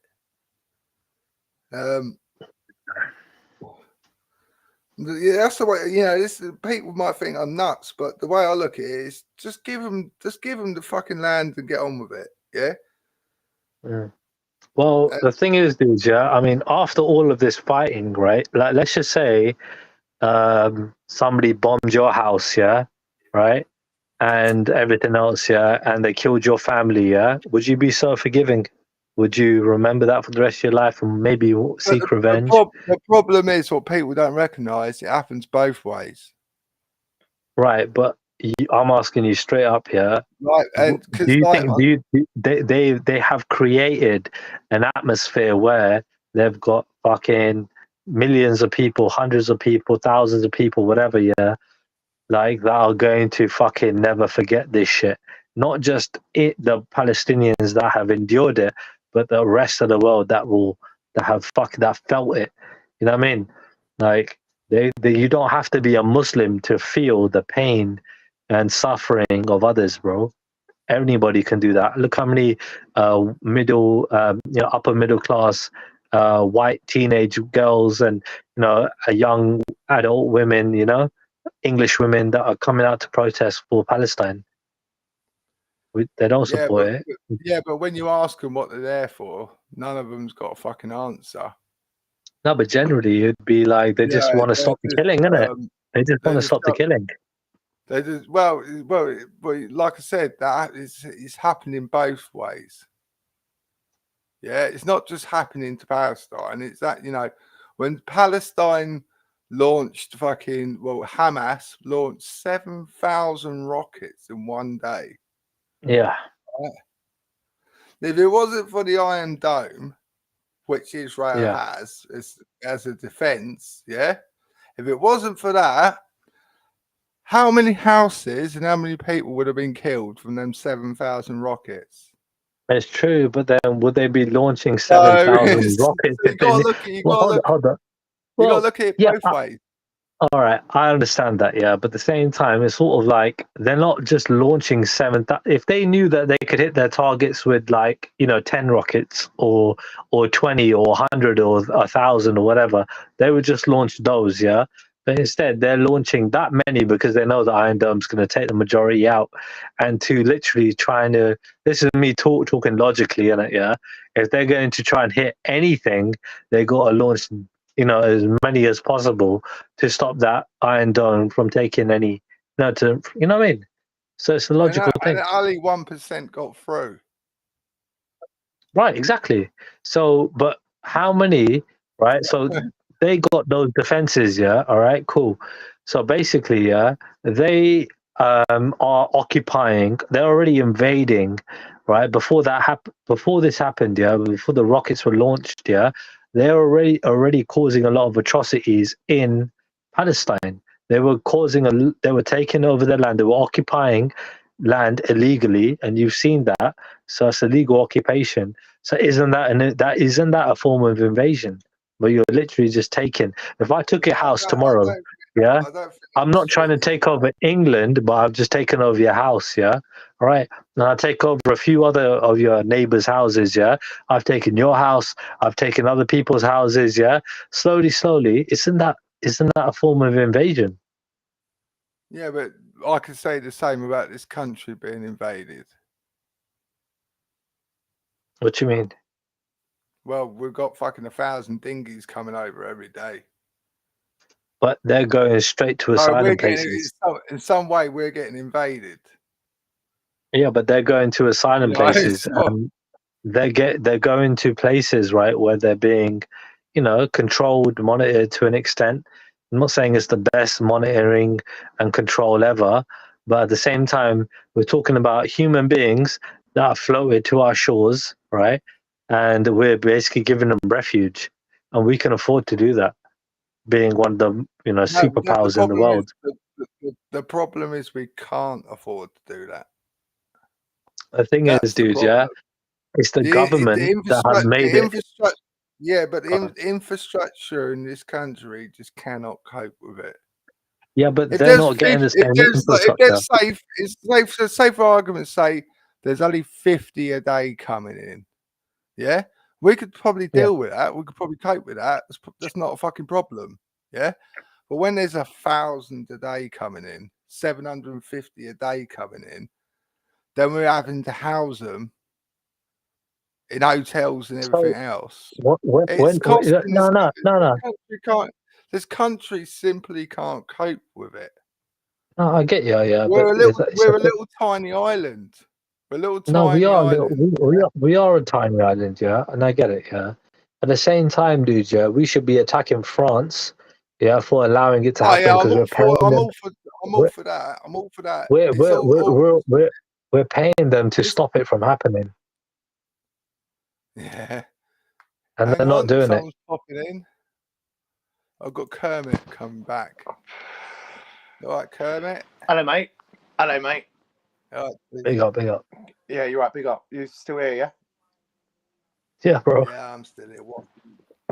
Yeah. Well, anyway, we talk about something else because, like I said, this Palestinian stuff and everything bugs the shit out. Oh, you're not doing that, are you? You're not doing that, are you? No, don't know. No, we're not trying to stress him out or anything. No. I think we skimmed. I think we skimmed on it, but I'm not really one to go in depth about it. Yeah, I avoid that fucking shit like fucking plague. No, we were talking about dinghies mostly. But, yeah, them two and all. Them lot can fuck off and all. Do you know what I mean? Well, mate, in the ideal world, yeah, sure, but you know, I mean, end of the day, it's a problem, innit? And we've got to deal with it. It is. It's a meal ticket. No, they know it's a meal ticket, and they're taking advantage. Do you know what I mean? So, do you know what I mean? It is what it is. Especially the ones that don't come from these. Especially the ones coming from places like Albania. Yeah, setting up their gangs and all that fucking shit. Yeah. They've not got a reason. They've not got a reason. They smell blood. They're over here. They believe they're owed. And what did Keir Starmer state? Keir Starmer was like literally, I'm gonna tackle the gangs. Yeah, right. That are fucking bringing in these people. Right. Not the. So he's gonna try and tackle the root of the problem. Not just let more in. He wants to let more. No.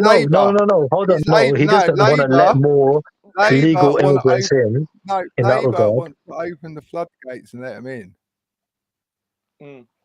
No, that's not true. That's another fallacy. So when it comes down to that's something that the Tories are pushing. Sid, mate. When it comes down to it, yeah, Keir Starmer in his last debate talked about how he's encountered gangs and everything else working in the legal system, right? Rishi Sunak's an accountant. Yeah, but you're talking about the same guy who gave Jimmy Savile a pass. Am I talking about who? Sorry, the same guy. What? The same guy who gave Jimmy Savile a pass. I didn't know that. Personally, I didn't know that. How did he give him a pass? Basically, he swept under the carpet. Yeah, that's not good, is it? Yeah, there's a picture of him with him as well. Why would you believe anything he's got to say? Well, I feel like, end of the day, dude, like we can all fucking, be wrong and fucking, like try and redeem ourselves from there, yeah. But the fact is, dude, yeah, when it comes down to it, if it's choosing between two of the lesser evils, the Labour are the lesser evil in this regard. They should do their job. Yeah, exactly. Man. So I'd vote for Labour. I'm all for the Reform Party. Me too. I'm not even joking. The ones that are here. Like, if you're born here, you're British. Do you know what I mean? Wait. So if they said, yeah, all right, Trilla, you gotta go. Yeah, fucking Benny, you gotta go. Was you born here? Yeah. Well, you're not there then. You don't. But don't you remember Nigel Farage's whole thing about fucking being here for at least 4 generations? That won't work. Just close the border. Dude, they wanted to get rid of. Nigel wanted to get rid of at least 3 or 4 generations. Unless you're here unless you can prove that you've been here for 3 or 4 generations. Remember, dude. The thing is, yeah, Nigel, he's fucking dangerous, mate. If you're here, and you're already born here anyway, like everyone else or most people, you're British anyway. Nigel, yeah, but Nigel's dangerous, bro. Nigel, literally. I think, but you're back in Keir Starmer, man. Dude, again, I already said two of the lesser evils. I didn't say he's not evil. They should do their job. That is it. Yeah, he's 2 of the lesser evils. Oh, Taffy. Big up, Taffy. Here's the biggest fucking BNP EDL motherfucker out here. Hey. Oh, you gotta love Taff, man. Go on. Alright, he's on not to. He's on not to. Yeah. Gotta love Trilla. Trilla's boring as fuck. Gotta love Trilla. Oh, Trilla. Trilla, I got a dinghy in the garage for you. You want to fuck off? Mate, you might get a better fucking living standard if you fucking went abroad and got a dinghy fucking over here, mate. What do you want to go abroad for, bro? You never beat Wales. You might save some money. You might make some money. Fucking hell. You ain't working, are you, you lazy bastard? No, I got the day off. He doesn't need to. He's a man of luxury. Yeah. The difference is, do you know how much I earn on? Do you know how much I earn on OnlyFans? Huh?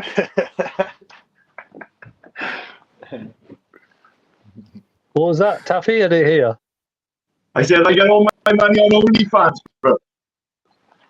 Yeah. You're on OnlyFans. Yeah. Hey, well done, Taffy. Yeah, I see you on it. Don't get many likes here. You see me on it? Yeah. Nobody likes me.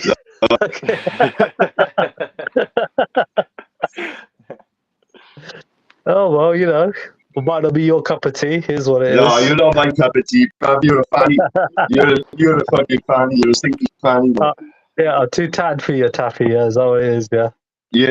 Yeah, definitely. You won't buy me fuck all for Christmas. Well, mate, you got all your fucking Christmas donations with fucking Luke and them like, yeah. Yeah. I think that's enough Christmas presents for a fucking couple of fucking Christmases.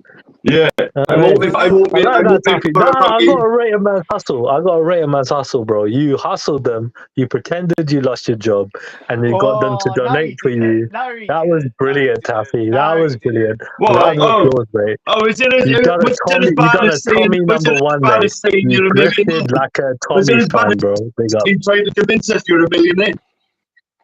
I ain't got to convince you, bro. I mean, does it matter if I am or I'm not? The fact is, dude, yeah? No, like, but what I'm saying is your word doesn't matter because you're a lying cunt. I've not got a penny from YouTube, yeah? And nor have I given anything. You haven't got a penny in your bank account, you mad cunt. What are you on about? Mate, I've never given a penny to anybody and nor have I received anything from anybody. I'm paying for your universal credit, you fucking scruffy cunt. I'm not on universal credit, you don't. Yeah, you are. Yeah, you are. I'm on my day off, man. I'm on my day off. Hey, how could you have your same day off as me, you lazy bastard? Fuck off. I mean, what are you doing now, Taffy? You still driving? Where's he gone? He's frozen. He's frozen. Yeah, he's frozen. Yeah, but Taffy's quite secure in his life, if you know what I mean. Yeah, well, he's got a fucking he's got his own house. He doesn't rent a house. He owns a house. Nah, yeah? Big up, bro. Yeah, big up to him. But at the same time, all he needs to do is pay his gas bill and electric bill. You know what I mean? You don't necessarily need to earn a lot of money. I'm sure it's not. I'm sure you don't need to in Wales. It's like myself. If I wanted to sit on my ass, and do nothing, I'm financially secure and I can do that. Yeah. You know. But I think Taffy's proven to be quite racist. I mean, you heard his comments about so he's sitting in his van, windows closed, yeah, on the motorway, and he's like, smells like fucking curry. You know what I mean? Like, fucking stinks out here. It probably fucking did, though. No, it can't. If you're fucking... Hold on, bro. Realistically, bro, Rapid, let's not be disingenuous, bro, please, yeah? His windows are closed. He's on the fucking motorway, right? You ain't smelling shit. All you're smelling is fucking pollution, bro. You get me, yeah?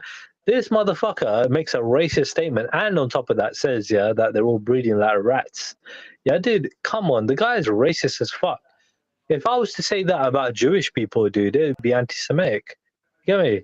Like, come on, bro. Like, you can't see the racism. So when you walk, say for example, when you walk through Chinatown in London, you don't smell Chinese food. I mean, I can smell food. Yeah, definitely. I can say I smell some sweet and sour. I can smell some food that smells like Chinese food because I've had it before. The fact is, yeah, when it comes down to this, guys, you've seen the racial statements, bro. Like, again, that they're all making. It's all. So you're having to go at me for telling the truth. Go on. No, you're lying. You're lying. Well, Bradford doesn't stick to curry. You didn't smell anything. Here's the thing. You didn't smell anything. No, but see, Taffy, you're so much of a pussy, bro. Yeah. When have I fucking lied, Trilla? Taffy. When have I lied, Trilla? When have I lied, Trilla? You're lying right now. Why have I got to? What reason have I got to go to Bradford and lie? Taffy, you weren't in Bradford. You were on a fucking motorway, you dickhead. We don't I know was where in the fuck you Bradford, were. you fucking. I was in Bradford, you dumb cunt. You're on a fucking motorway. How the fuck has anybody smelt any fucking? I was in Bradford, you dumb Hold on a cunt. second, mate. Yeah. I smelled chicken korma coming off the slip road. You could smell. You weren't on no slip road, bro. Your windows were closed, yeah, and you're chatting shit. Why are you such a pussy? And why can't you just say you're a fucking racist cunt? You don't like, yeah, Asian people. Why can't you say that? You know why? No, I don't like you. I don't like you. You're a I fucking don't like pussy. you. Yeah, Don't like getting and I'll called show out you what a 'cause you're fucking pussy I am. I'll show you what a pussy I am, bro. Go on, then. Yeah, Go on. I'll fold you up like a fucking cheap Dempsey, you little cunt. Bitch, I will stick a knife in your fucking mouth. You will do bro, fuck before you all, fucking get anywhere near me, bitch. Chilla. Yeah, I'll beat you up for that, bro. I'll beat you up for that. I'll beat you up for that. Hang on, Trilla. Yeah, hang on, Trilla. We don't have that on here, mate. You dumb cunt. Yeah. All right. We don't have death threats on here. Wait, hold on. Both of it is illegal. I won't even fucking illegal, do. yeah? I'll fucking Assault is slap him. illegal. I Violence just is illegal, slap yeah? him. I'll slap What the does fuck it out of him. matter on how it's conducted? I won't even hit you, bro. I'll slap the fuck out of him. You could try, bro. You could try, bro. And I'll fucking slice you up, bro. You won't do nothing, Trilla. I'll slice you you up, won't do bro. nothing, Trilla. Bro, Shut hold up, on, bro. What are you saying is illegal too, bro? But shut up, bro. I'm going to have to hide you for a minute. I'm going to have to hide you for a minute, Trilla. We're not having that on here. Fucking, oh, wrap it up, bro. Yeah, I'll get there, mate. Yeah, Trilla, cut that shit out and you can come back, yeah? So, let him back on. Tell him to stop acting the big end because he's not the wet fart. Mate, what you're saying is illegal. You want to assault me. You want to fucking do something illegal. I want to do something illegal. I don't want to assault you. I said I'd fold you up like a deck chair. I'll beat you up with that. Yeah, there you go. I'll beat you up with that, bro. Yeah? Yeah? And that's illegal, bro. Yeah, that's illegal. You know, beating people up is illegal, yeah? You know that. It's a plastic fucking ball, bro. You dumb fuck. You know that's illegal, yeah? So I'm protecting myself, yeah? Oh, so I can protect myself. I'm talking about self-defense. I'm talking about self-defense. You attack me, yeah? I'm going to defend myself in whatever way means I feel like. You go back to India, but I'm born in the UK, you dumb bastard. Yeah, you don't belong here, bro. You don't belong here. I belong here. Yeah? Why not? Why not? Because you're a cunt, and you ain't all of us. You ain't all of us. Why don't you admit it now on this life that you don't like fucking British people? Yeah, you ain't the fucking lot of us. Yeah, and you're just here for a ride. You're just here for a ride. Racist ones. You're just here for a ride. Nah, I just don't like racist British people. No. Don't like being told the truth. That's what it is. I've got no problem, bro. Taffy, I love it when you're being honest. I love that you tell me to go back to where I come from. But I come from here. I'm born here. Fuck off. Yeah, because you're racist. Fuck off. Yeah, bro. I love you're seeing the true colors, bro. You're a little bitch. Sorry? You're a whinging little cunt, yeah? I don't whinging, bro. You're a whinging little bitch. That's all I do is you whinging, pissed up, yeah, on these panels, and I get acting a big one, calling fucking all of us fucking people fucking slags and that. Yeah, you little cunt. Taffy, that's the one thing we got in common, getting drunk. So one thing we got in common. You're a fucking prick. You're a fucking prick. That's another thing we got in common. If I ever fucking see you, I own you, bro. Yeah, I'll tell you what, Taffy, because I destroy you on every single debate panel that you ever have. You won't destroy nothing. Yeah. I destroy you on a daily basis, mate. You won't destroy nothing, bro. You won't destroy fuck all. Taffy, go on. Let it out, bro. You're in the mood, bro. Let it out, Get the fuck out of Britain, Tell me how you feel, bro. Get the fuck out of Britain. Get the fuck out of Britain and go over to Goldfish Channel. Because you listen to your shit. Yeah. Tell me how you really feel, Taffy. Come on, mate. I ain't leaving the country. Trilla, are you race baiting Taffy? Race baiting? No, I'm just asking him to tell me how he really feels. Yeah, exactly. You're race baiting him. I'm race baiting. I'm telling him, tell me how you really feel. You're going to race bait fucking a fish. Get the fuck out of here, bro. Race baiting would be if I was trying to say something here, which call it like, you know, racially hatred towards him to bait him to say something against me. I'm not doing that. You're saying, yeah, you are. You're saying I'm telling him, tell me how you really feel. Yeah, right. yeah. And what have I said anything? What have I said racially against him? You're a bold mongo who thinks he's a fucking millionaire gigolo. It sounds like race baiting. It sounds like you're race baiting. a bold mongo who thinks he's a millionaire gigolo. I know what race baiting is. Of course I do. You just clearly don't. You just describe it. You're a bold mongo who thinks he's a millionaire gigolo. 5 minutes. Well, dude, again, you're not that intelligent than I, Kermit. All right. Because if you look at what baiting is, yeah, I'm not baiting him into anything. All right. I've just asked him to tell me how he really feels. A trap to tell him, yeah. So what do you want him to say? You're a bold mongo.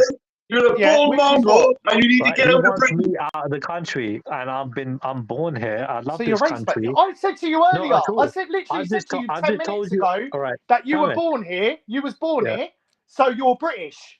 Ain't ya? You can't even come on here, right? You can't even come on here and speak the rapid and speak honestly about the immigration fucking problems we got on here, Triller. Yeah? You're a little fucking prick. Yeah? We don't have immigration problems. Yeah? You're supposed to be this intelligent fucking sneaky, yeah? What we don't do you really think that we don't have immigration problems? You know no, we don't. No, we don't. What is it all the Muslims want to do? They go to all different countries and they take over. That's what it is. Don't think How many people from this country go to other countries for work? Tell me. Not many. They all want to come here. Not many. You'd be surprised. Yeah, quite. They all want to come here. They all want to come here. So what about all us white people? Yeah, we'll fuck off to India and turn it into a first world country. Yeah. From the third world fucking country you fucking left. Mate, I can have a much better life in India than I can out here. Well, fuck off then. Fuck off then. I know, but end of the day, I was born and raised here, dude. I spent majority of my life no fucking likes you. You don't like nobody here. You don't like nobody here. Nobody likes you. Fuck off. Because people on the internet might not like me. You got no respect. You got no respect for any of us here. You got no respect for us here. A couple hundred, or maybe a few thousand if you include the Tommy fans here. You got no respect for British people. Yeah, racist people that just don't like anybody apart from their own people. When it suits you, you're British. Yeah? That's you. That's you. No, dude. Well, I got a dual nationality. When it suits you, yeah. I got a dual nationality. Yeah. I am Indian and I am British. Yeah. I am English and I am Indian. You don't even like Pakistanis. Pakistanis and Indians hate each other.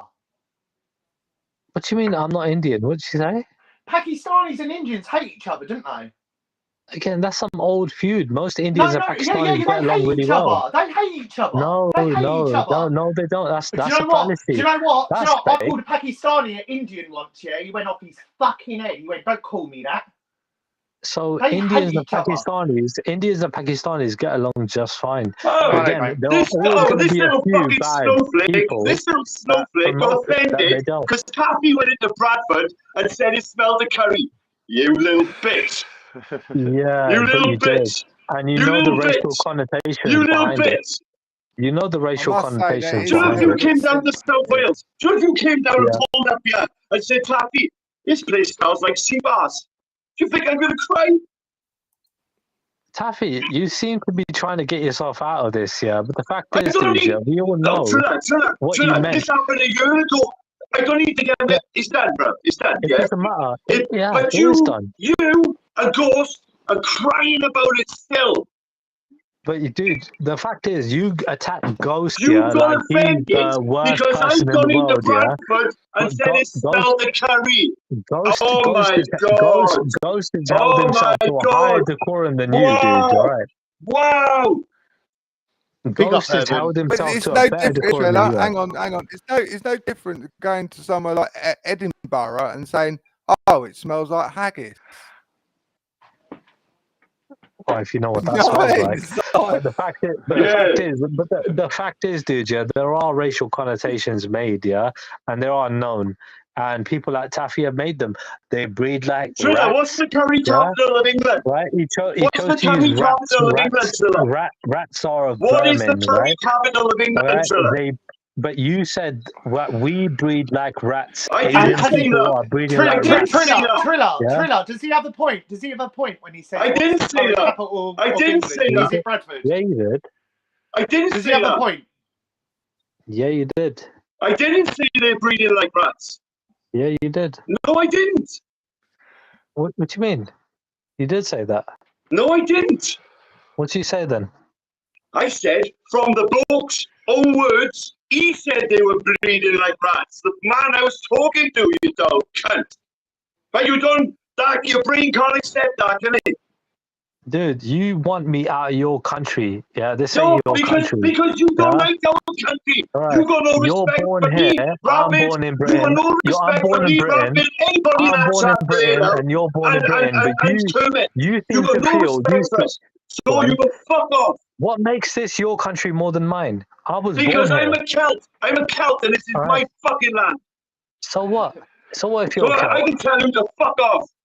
That's so you got the right to tell me to fuck off because you've got a generation or two if you don't like you don't like the people, you don't like the culture, fuck off. I do like it. I do like it. But this is the thing, you don't like the way the country is going. No, I don't like people like you whinging about it while you've got all the privileges of being here.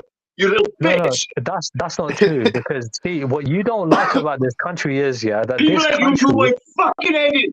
This country is evolving, right? And it's constantly evolving, okay? Yeah. So and you going out on the next fucking brand you don't like the way this country is moving. What if Christians went over to India, right, and they built a church? Would you be okay with that? There are plenty of Christians in India. Plenty. Are there? Yes, of course there are. Should they put them up? What if they put up There's a family across the road from me, and they're Indian Christians. Yeah. When they do their cooking, I have to shut my windows. Yeah.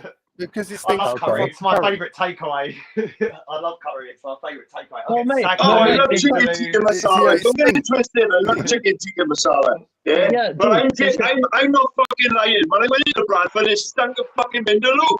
Right? Yeah, but that's not being racist. That's an observation. Right. So that's an observation. Even my mum was cooking vegetarian food today, right? And even like I could smell that, right? I could smell that going up to my room, yeah. When I woke up in the morning, I was like, that don't smell that great. Try the food when it's cooked, yeah, it tastes brilliant. You know what I mean? The cooking process, like, have you ever tried to cook ackee fish? Yeah, go to a West Indian Caribbean house, yeah. They like to cook saltfish and ackee, yeah. You know when they're cooking that, yeah, that smells kind of rank, but when you eat it when it's cooked, it tastes brilliant. You know what I mean? The cooking process, yeah, it does smell a bit. That's cooking. I'll get Vindaloo. Like Vindaloo, a Madras, fucking. What else? Have you ever been to Bradford, sir? I've not been. I've been to Leeds. I've been to Glasgow. I've been to Manchester. I haven't been to Liverpool yet. But yeah. So you don't even know what it smells like. Well, Leeds and fucking Bradford are like 5 minutes away from each other. You but they're two different cities, bro. Oh my god, it's literally the same thing. If you didn't know that. Yeah, but the demographic fucking thing of Bradford is not the same as Leeds, is it? Bro, Leeds and Bradford are basically the same thing in terms of like. But they're not doing it. They're not doing it. One big is with there are loads of Asian people in Leeds, bro. Loads of Asian people in Leeds. You're a twat, bro. So it's populated. It's got loads of Pakistanis over there, yeah? It's got loads in Leeds. Of course there are loads of Pakistanis in Leeds, bro. Of course there are. Loads. Right, so look how many are coming in over in the dinghies and all that shit then. Well, dude, people that are coming in on dinghies that are Muslim, I don't know about their background, right? That are Pakistani or wherever they're from. But generally, wherever they're from, dude, yeah? So what? They're coming over here. We've got a process. For them. So what? 15 million pounds a day. So what? Well, that's the government that you got a problem with then, haven't you? That are basically spending that kind of money on the people. No, I got a problem with you saying so what? Yeah, I got a problem with the government that are spending that money. Yeah, I got a problem with the government, Triller. Not the I got a immigrants. problem with you right now saying But you so got a fucking no, what? no, really, you got a problem with the immigrants. No, my I friend. got a problem with you. Thinking it's Yeah, a good I'm sure thing. you do. Thinking it's a good I'm sure thing you that do. we should open up the borders even more and let more in. Well, you know what, mate? Yeah, honestly, if they're gonna, I would say, yeah, we need to work on the processing system more than anything. Yeah, process them quicker. Not just have one process a day. Process them a lot quicker than we're already doing. Yeah, and either we find, whatever Do you know what? outcome is, it has to be done quicker. Right? On a slightly racist, and I'll give you something to clip here now, right? On a slightly racist tone and that, right? It seems to be us indigenous white people really give a fuck about what's going on. I'll be honest about this immigration. It's a problem. But you, yeah? You're breaking up, Taff. Taffy, everything you just said was broken up, yeah? No, he said his point though. So go on, No, Taffy. he didn't. Everything Taffy said was just broke up. Everything white people, the indigenous people of Britain, who actually care, right, about our services, and they're getting all the fucking loaded. And you guys just seem to be, well, just let more in. Just let more in. Dude, don't matter what colour you are, don't matter what your ethnicity is. Well, hang on, fella, right? For example, this country is spending £15 million a day to house all these people, right? When they could be spending £15 million a day on cancer research, for example. Exactly. Yeah. What about them burning down the army barracks as well? They wanted to get somewhere else. It's not fucking. It's not like fucking. I mean, it's common sense, bro, isn't it? Dude, Taffy's the type of person who'd rather see the people on the dinghies drown before they reach our shores. That's what you're not understanding. How humane is that? That's not fair to say. Taffy's the type of person to stop them leaving Calais before they get in the dinghy and drown. So do it. I told you, Taffy, go to Calais and stop them from leaving. Go and do something about it. Well, you don't really want to know my opinion. What do you want me to do, bro? Go there, innit? What do you want me to do? Calais. What do you want me to do? Go to Calais and stop them from what do you want me to They do? need to stick land mines. They need to stick sea mines on the coast of Calais. That'll stop them. We have a duty of care. We have a duty of care. Yeah, so we have a duty of care in our country. The British people are giving fucking millions to France. Yeah. What do you want to tell me to do? Come here and we're going to have to look after them, right? If they're at sea, we have an obligation in our country to look after them. So I'm against the Conservatives trying to come out of the European courts here so they can change humanitarian rights. We are obligated to look after them at the cost of £15 million a day. Yeah, I mean, we got money, my friend. We got plenty of money, clearly. I mean, how many billions do we spend on our defense that we never use? What do we need to defend against? Oh, Triller, I don't know. Nobody's invading us, are they? We're the last country that's going to get invaded. There's a fucking food but we spend billions on our defense. The only shops that's doing well is charity shops. There's food banks every fucking way. What world are you living in, bro? Yeah, so you're blaming the immigrants. I don't blame the immigrants. I blame the government, yeah? All right, for putting their money in all sorts of things that they don't need to put it in. All right. Fact is, people can survive and people can live, right? With a very bare minimum. The government are helping their own people. You want to add to the fucking... You want to add to it. You're not solving the problem like you. You just say, I don't want to add to it. I blame the government. But you want to open the door to that boy. My friend, if this country goes downhill, I go downhill with it. Do you not understand? But at the same time, right? No. Get a couple of wins and you can fucking country, before you do anything, right? And then we'll go to Taffy, mate. It wouldn't end well. It wouldn't end well for you. I won't go to war with you. You shoot me in the fucking back. Yeah. Taffy, it wouldn't end well for you, my friend. Oh, it would not end well for you. You wouldn't be standing behind so there's no point. me and war with you again because you shoot me in the back, you little cunt. Yeah. However, no, whichever way I got to defend myself, mate. All right. We should be helping people in this country before any fucker else. No, but this is it, mate. It doesn't work like that. It doesn't work like that. We help everybody in this country. When people are in this country, we help everybody. When I put Thriller in A&E when I see him there, and he's going to be waiting outside the fucking A&E for fucking 4 hours and he can't see a doctor, who's he going to blame then, bro? Let him win! Hold on a second. Are you saying, right, if you're an A&E, right, and you've got somebody who's an asylum seeker and you've got someone like who's born here, the person who's born here should be seen first because, you know, I mean, they're born here, not the asylum seeker who was ahead of the queue. Hang on, fella. Not the person who has critical. Hang on, fella. It doesn't work like that, bro. Hang on. Somebody's been stabbed. Right, hang on. Right.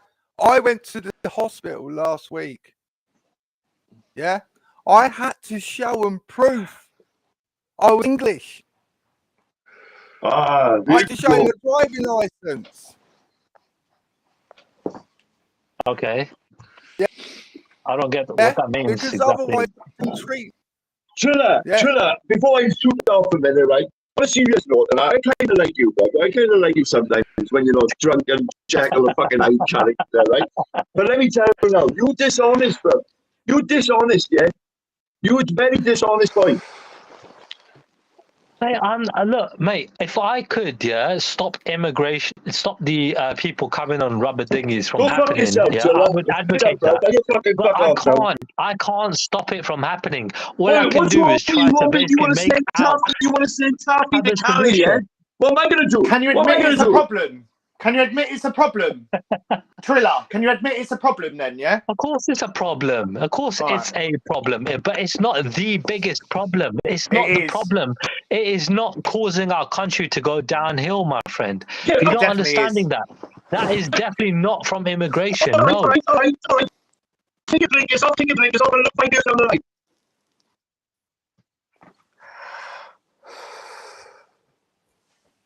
All right, you can't blame the immigrants on bloody everything, for God's sakes, man. How much did you say it was a day? I'm not blaming the immigrants. I'm blaming the government. But people like you who are privileged to be in Britain, you are saying, leave the doors open, let them go in. No, it's not the case. I mean, honestly, when it comes to helping people, cool. I agree to helping people. But you can't help I believe in basic Christian tenets. Can we agree on this? You can't help somebody, if literally the services are done. You need to help yourself. You need to help yourself before you can help somebody else. Yeah, I agree with that. Yeah, right. You can't help others if you can't help yourself. However, I would like to make a point about World War II, right? When literally we had quotas of Jewish people that were allowed to enter, right, into European nations. And because there were quotas, a lot of Jewish people's lives were not saved because of the quotas that were in place at the time during World War II. So we could have, if those quotas weren't there, we could have taken in and saved millions of Jewish people, but we didn't, right? And your excuse is because we never had the facilities to accommodate them to it.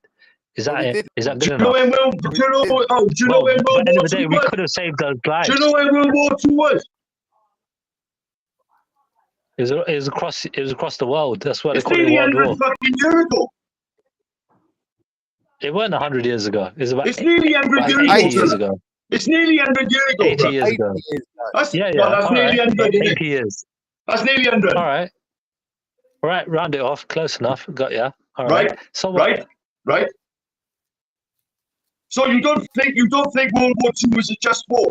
The people are our forefathers, my forefathers, who went and fought in our war, for fucking people like you now to sit in Britain and spoke you a dirty fucking rhetoric, and have no respect for these lands that you're now living in, and the fucking all the good things you've got in Britain, all the good things you've got in Britain. You just want to my family helped build this country. They were working 15, 16 hours a day.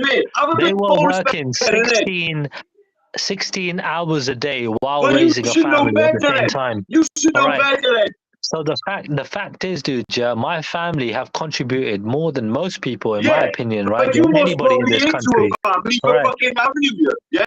So end of the day, dude, we had to basically literally make a living and survive and provide a better future for our future generation. It's not my fault your old budge and your old mark come here, bro. Yeah, and I do. And then you growing up to it. You growing up to hate people like me. You growing up to hate people like me. Yeah, for what? What I do, bro? Taffy, what even then, what I do, I would imagine, the Welsh, the Scottish, the Irish, right, we're at the same disadvantage, right, as the Asians and Africans and other people coming into this country, the immigrants, What are you on about? Hold on. Ireland supported fucking Hitler. Right, so again, I'm talking about the disadvantage, right, in terms of like being immigrants, right, coming into this country because, of the discrimination the English, generally had against people. Do you remember the sign about no dogs, no Asians, no Irish, no blacks? You remember those signs, They were literally, predominantly out there in areas where there were black people, all right, so you were Irish stuck people, in the past, then you Asian can't move people. on. You were stuck in the past, and you can hold the British people's past against us.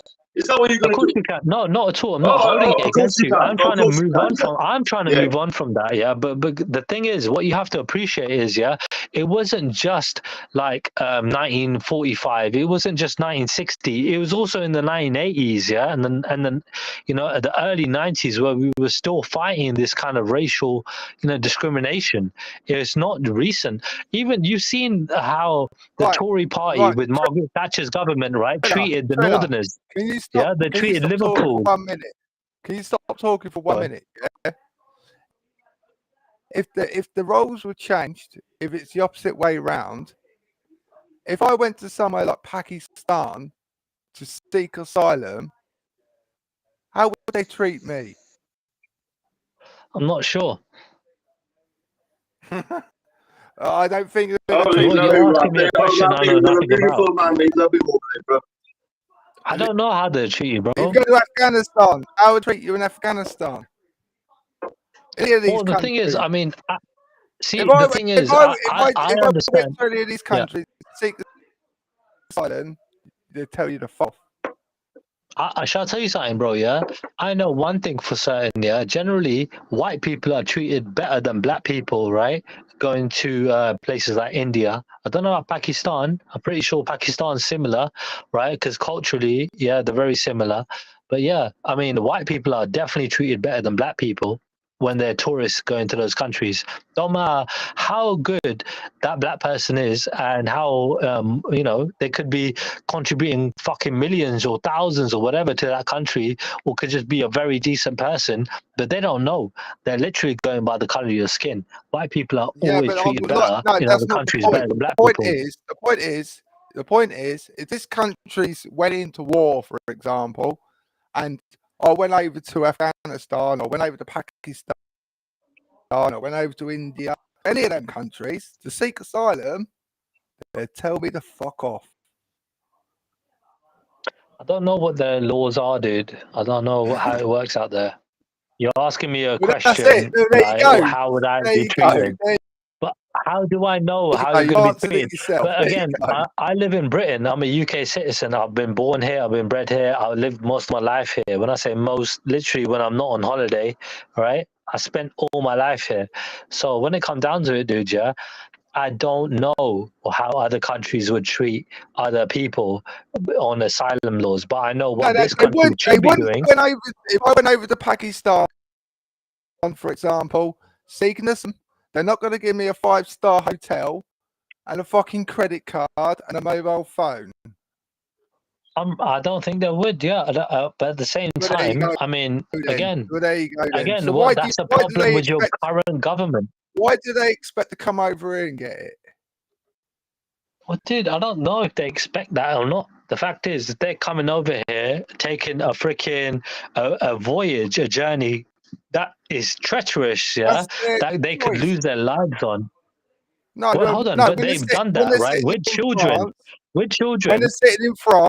So I feel like, dude, that perilous journey that they've taken, that they embarked on, is literally a sign, an indicator that they are willing to try to, risk their lives, yeah, right, to basically for a better one than they already have. And yeah. Well, I don't see it.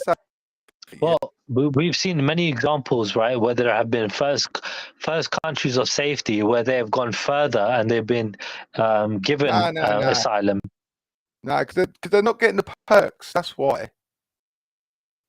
No, well, why not? Well, like, there was a guy from Russia who got to Poland.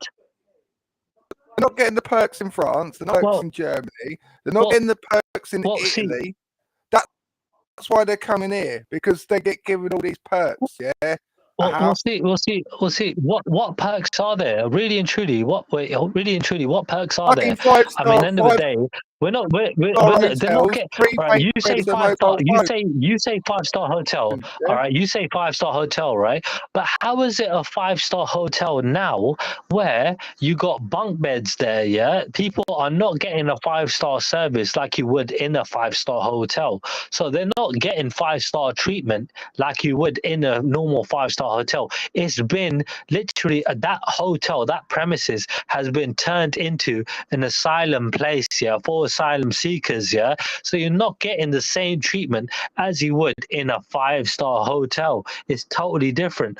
So you have to eradicate. There might be some places, yeah, that might have been 5-star hotels turned into these places. No. Even then, those places are no longer 5-star hotels because they're not delivering a 5-star service. You've got a lot of these people coming from countries where they're basically mud huts and whatever, right? They ain't got electric on tap. Yeah. They've got none of that. Then they come here. Then they get given temporary housing, like on some of these military bases, right? And they're complaining about it. Yeah. So, end of the day, people have the right to complain regardless. I mean, end of the day, they come from the shithole country, absolute shitholes. They get given temporary housing where they've got a roof over their head. They got electricity, they got heating, they get given food and everything else, and they complain because the Wi-Fi is not fast enough. Okay, so I feel like end of the day, dude, yeah, you got a right to complain regardless. No, right? you got to be grateful. No, these right, people got to be grateful. You're assuming that they're not. You're assuming that they're not, right? Like showing. There's a comment up here. There's a comment up here. Hang on, there's a comment up here, right? And I remember it happening, right? That Tom Cahill, whatever his name is, yeah. He was made home. He went to the council. Do you know what the council did? They gave him a 2-man tent and told him to go and find somewhere to stay. Yeah, he wasn't put up in a hotel. Yeah. So the thing is, what they give it. Yeah. That's my misunderstanding is that people are literally given this accommodation permanently. It's not the case at all. People are given this temporary accommodation, and they also have to find alternate accommodation afterwards in terms of like, you know what I mean? This isn't a permanent kind of residency. If these army bases are good enough for our squaddies, yeah, they're good enough for these asylum seekers. But what they did, they complained, and they burnt the fucking place down. That's my issue, right? They should be grateful for what they're given. If they're given temporary accommodation on an old military barracks or somewhere, they should be grateful for what they're fucking given. If they got a roof over their head, they've got electricity, they've got heating, they've got food, all that laid on, and they still complain when they come from a shithole country in the first place. Yeah, see, I agree with you. At the end of the day, you're talking about shithole countries like France, yeah? So they come in generally from France. That's generally what you're talking about, yeah? Well, so, France is a shithole country. They're leaving... End of the day, France have a better healthcare system than we do, and France have better roads than we do, right? And there's an old saying about the roads, yeah, right? Like, end of the day, you know, judge your country by its roads. I mean, our roads are full of fucking potholes. Our country's going completely downhill, and that's because the government have fucking treated us, yeah, like we don't fucking care. Apart from central fucking London. Because the government, say for example, they didn't have to spend £15 million a day on hotels, yeah. They don't have to. They didn't have to. What? They didn't have to do that. They didn't have to do that. Who did that, dude? The fact is that they are literally giving people that money, right? Their friends. Again, the Tories are all about looking after their friends and their people. So they're looking after their people by saying, "We'll give you this," right? And you know what I mean? End of the day, they're laughing, they're milking it. They got full occupancy of their rooms, yeah, probably double, triple of what it would normally be, right? And whose fault is that? It's the government. That's a Tory government. The thing is, and my other argument is, right, you've got something like 90% of these people coming over, what are fighting age men, yeah? Yeah. So what they've done, they've left their wife and kids back at home. Yeah. Well, that's fucking coward in my book. No, if your country's going to war, if your would you send your mum out? Would you send your mum out to claim asylum? Would you send your gran out to claim asylum, or would you send the strongest? Yeah, the bravest, to go out there and claim asylum from another country, right? Who would you send? If they're in danger, they should be bringing their fucking kids and wives with them. This is it. They are in danger, right? But at the same time, how feasible is it to bring the whole family? Do you know what I mean? End of the day, dudes, if you got to choosing one, right, out of your family to go out there and claim asylum for your family, it would be your strongest and your bravest, right? That would generally be the males, the young adolescent males, not adolescent, but young men, why can't they stay and fight? Why can't they stay and fight? What do you mean, why can't they stay and fight? What do you mean, why can't they stay and fight? Like, end of the day, dude, again, this whole thing about warfare, why should they stay and fight? They're fighting for their families. Yeah, they're literally fighting for their survival. If their lives are at risk, why fuck off and leave your wife and kids behind? Well, again, they have got the support of the rest of their family to look after them, right? While they send the bravest, the most able, the most able. Like, if you want your wife and kids to be with you.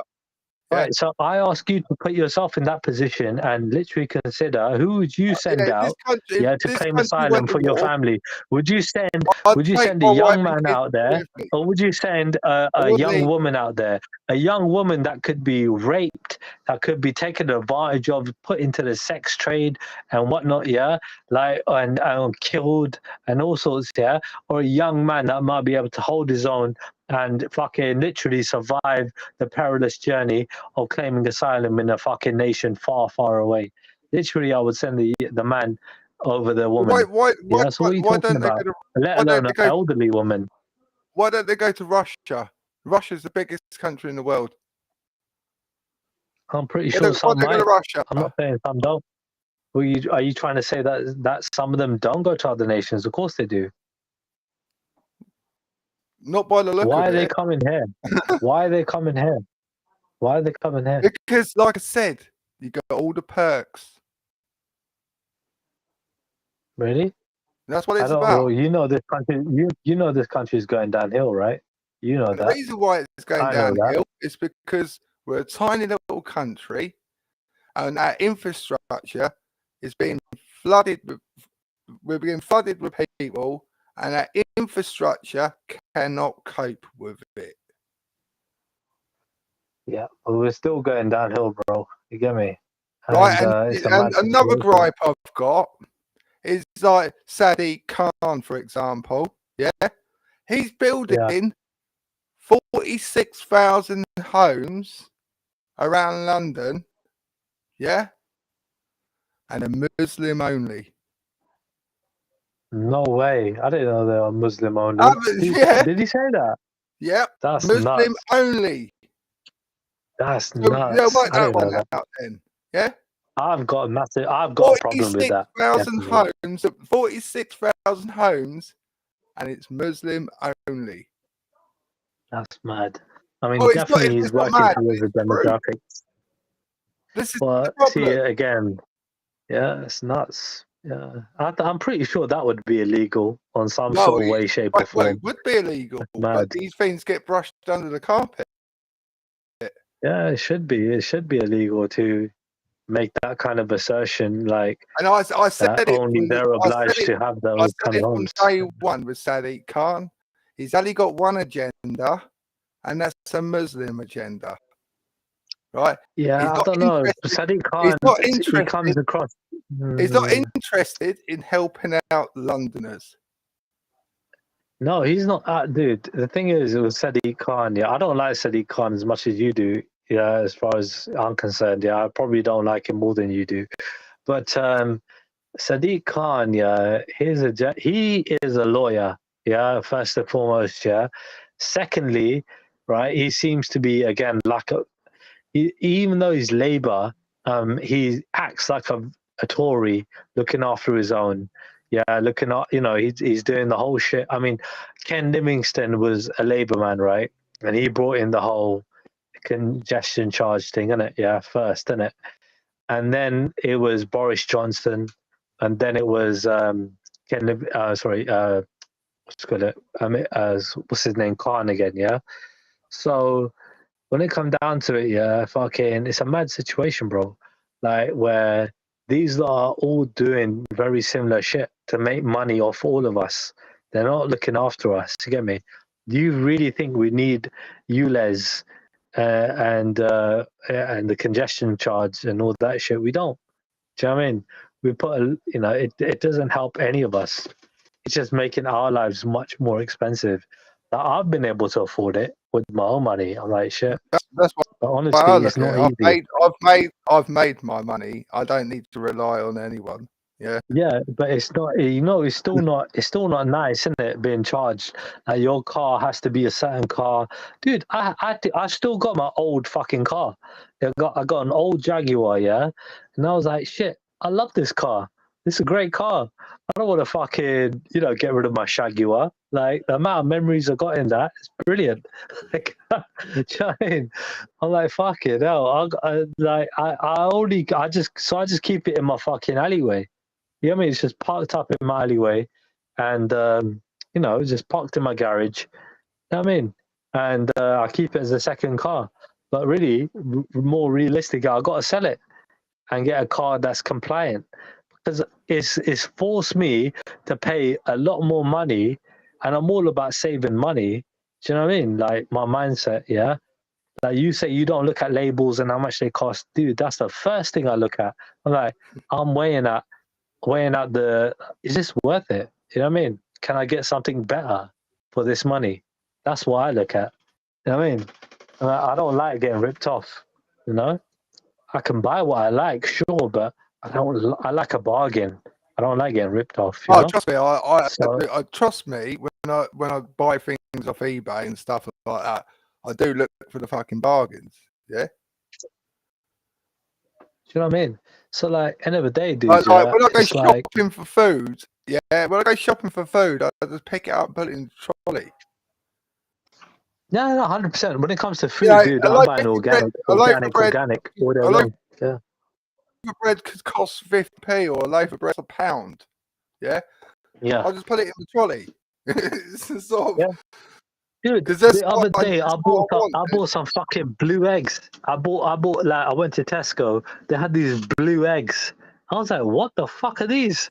They're like, yeah, this is like some more expensive shit. And I was like, yeah, cool, I'll buy that shit. Let me try it. You know what I mean? They were blue on the outside, but the eggs were just normal on the inside. You get me? But they were better than the caged kind of eggs, innit? Because you only know unless you try it. So I've had organic eggs. I've had these fucking blue eggs and these caged eggs, yeah? And the caged ones are generally, the yolk is smaller. You know what I mean? Eggs. No such thing No, but called organic eggs. It's all the yeah, the organic ones, they're the free range, whatever, innit? They're running around, innit? I mean, you know, no, they're like, they're running around. Because since bird flu's been around, and it's been around for years now, yeah? There's no free range eggs anymore. They might tell you the free range eggs. But they're not. Yeah, but unless you try it, you won't know, right? So, that personally speaking, right, you got the caged ones and whatnot. What I'm saying is, bro, they're out there, innit? And those chickens are bred to make eggs, yeah. And when they're finished making eggs, they kill the chickens, and you had roast chicken on a Sunday. It's food production. It's all they are. It's food production. When was the last anyone on here got a pet chicken? Yeah, no one has chickens as pets, do they? Because the food, they're bred for food. That is it. Yeah, but if you actually had a chicken, right, you might treat it like any other domesticated pet. And you wouldn't want to eat it. You know, if anything, you'd want to save its life, not kill it and slaughter it and eat it. How many people would do that? It's only because they're so freely available.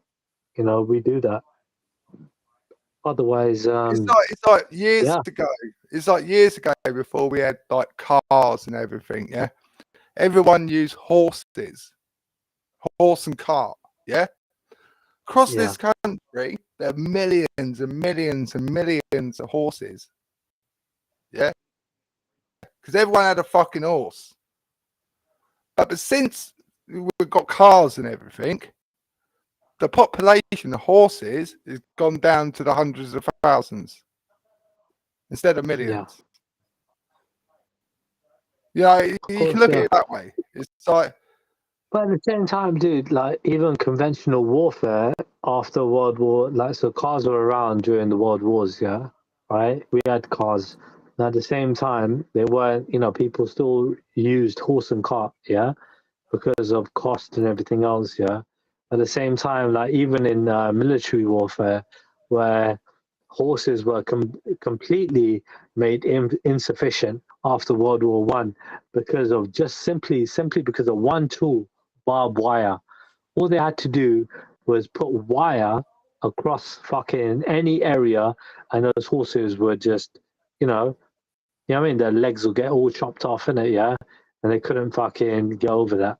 You know what I mean? So the horse cavalry charge, which was so superior in fucking warfare in history, right, for thousands of years, had been completely nullified to zero. And then you had machine gun, which would just shoot down everything. You know what I mean? Like, so any horse charge would be just insignificant.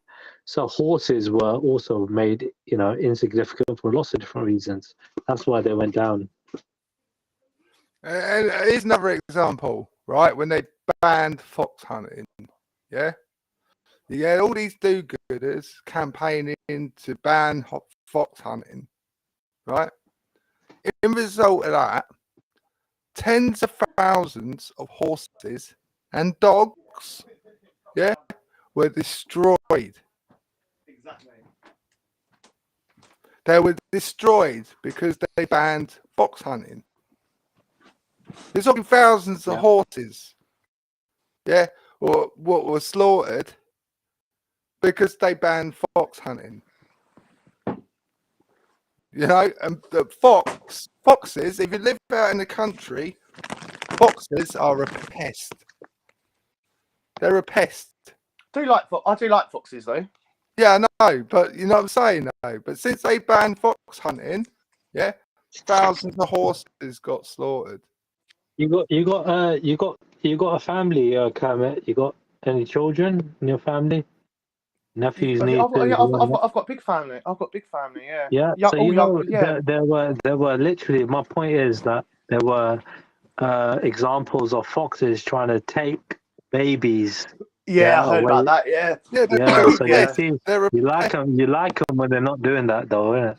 When they do that shit, they're your worst enemy, mate. But you can't blame one fox's actions for all the rest. Mate, you're blaming foxes for their instincts, innit? They're looking at your kids as vulnerable. No. They're shy creatures. They're naturally shy creatures. Dude, if they saw a baby, dude, they're not shy. They call them foxes for a reason, bro. What are they saying? Yeah, like you're like a fox, innit? Yeah, you're brave. They're very brave creatures, bro. They're not shy. They don't run away. All around the back of my house. I've got them all around the back of my house, yeah, right? And there's like 3 cubs. All my neighbours feed them, all of them. And there's a bird sanctuary there. Dude. I think that's honestly, I understand, like, the humanitarian thing out of that, but generally speaking, it's like, dude, the foxes, they are bad. They're not good for us. They got rabies. They bite you, bro. They ban fox hunting? If they get rabies, honestly, we shouldn't have all of them in cities. Yeah, we need to fucking literally make sure the government are fucking taking care of that. They need to be better. It's like in India, yeah, dude. You got tons of fucking stray dogs walking around and stray animals. Do you get foxes in India? Not foxes, I don't see, but generally dogs is the main thing, isn't it? So, what, like wild dogs? Well, again, they're not domesticated, isn't it? They are wild to an extent. So generally speaking, they could attack you, dude. And they shouldn't be any. But there are fucking millions of them. Fucking God knows how many of them there are. It's mental. Yeah. You know what I mean? And honestly, like, you got fucking stray cows walking around, and they're supposed to fucking worship the cows. Stray cows. Shit, that's what I said, stray. Yeah, they're walking around, they're walking around like they fucking own the road, yeah? Like, motherfucker, that should not be on the road. If you worship this deity, you worship this cow, they should be fucking, you know what I mean, put in a fucking a farm where you look after them or something like that. Not on walking around the motorway eating shit. I thought most of them are poor though. Anyway, why don't they just grab that cow and take it home? Dude, you can't, bro. There are laws. There are fucking, again, with this whole fucking BJP Hindu government, yeah? Literally, bro, if you cut a tree right now in India, it's illegal and you can go to prison for it. Yeah, because they look at a tree as being something living. They are making these weird backward laws right now, bro. Like, it's insane. I'm glad it's not just us then. Do you know what I mean? Dude, India is crazy. India is crazy. It's partly why I love it and partly why I hate it. You know what I mean? It's mad. I watch this guy on YouTube who does. I watch this guy on YouTube who goes around to like he reviews TikTok clips, yeah. Of Indian street food, mate, and I've seen them, like, literally they're cooking and they get the pan and it's on the doorstep and they scrape the food into the pan with their feet and stuff. Do you know what I mean? You would hate it, but I'd love to show it to you, man. Like, hear your opinion on it. I mean, dude, the thing is, as long as you're being objective and being concise with your argument, right? Like, Luke showed a panel of Indian street food, yeah, and he talked about how unhygienic it was, isn't it? Yeah, and I made the argument, and he. Hold on, but I made it was all right. So I jumped on this panel, yeah.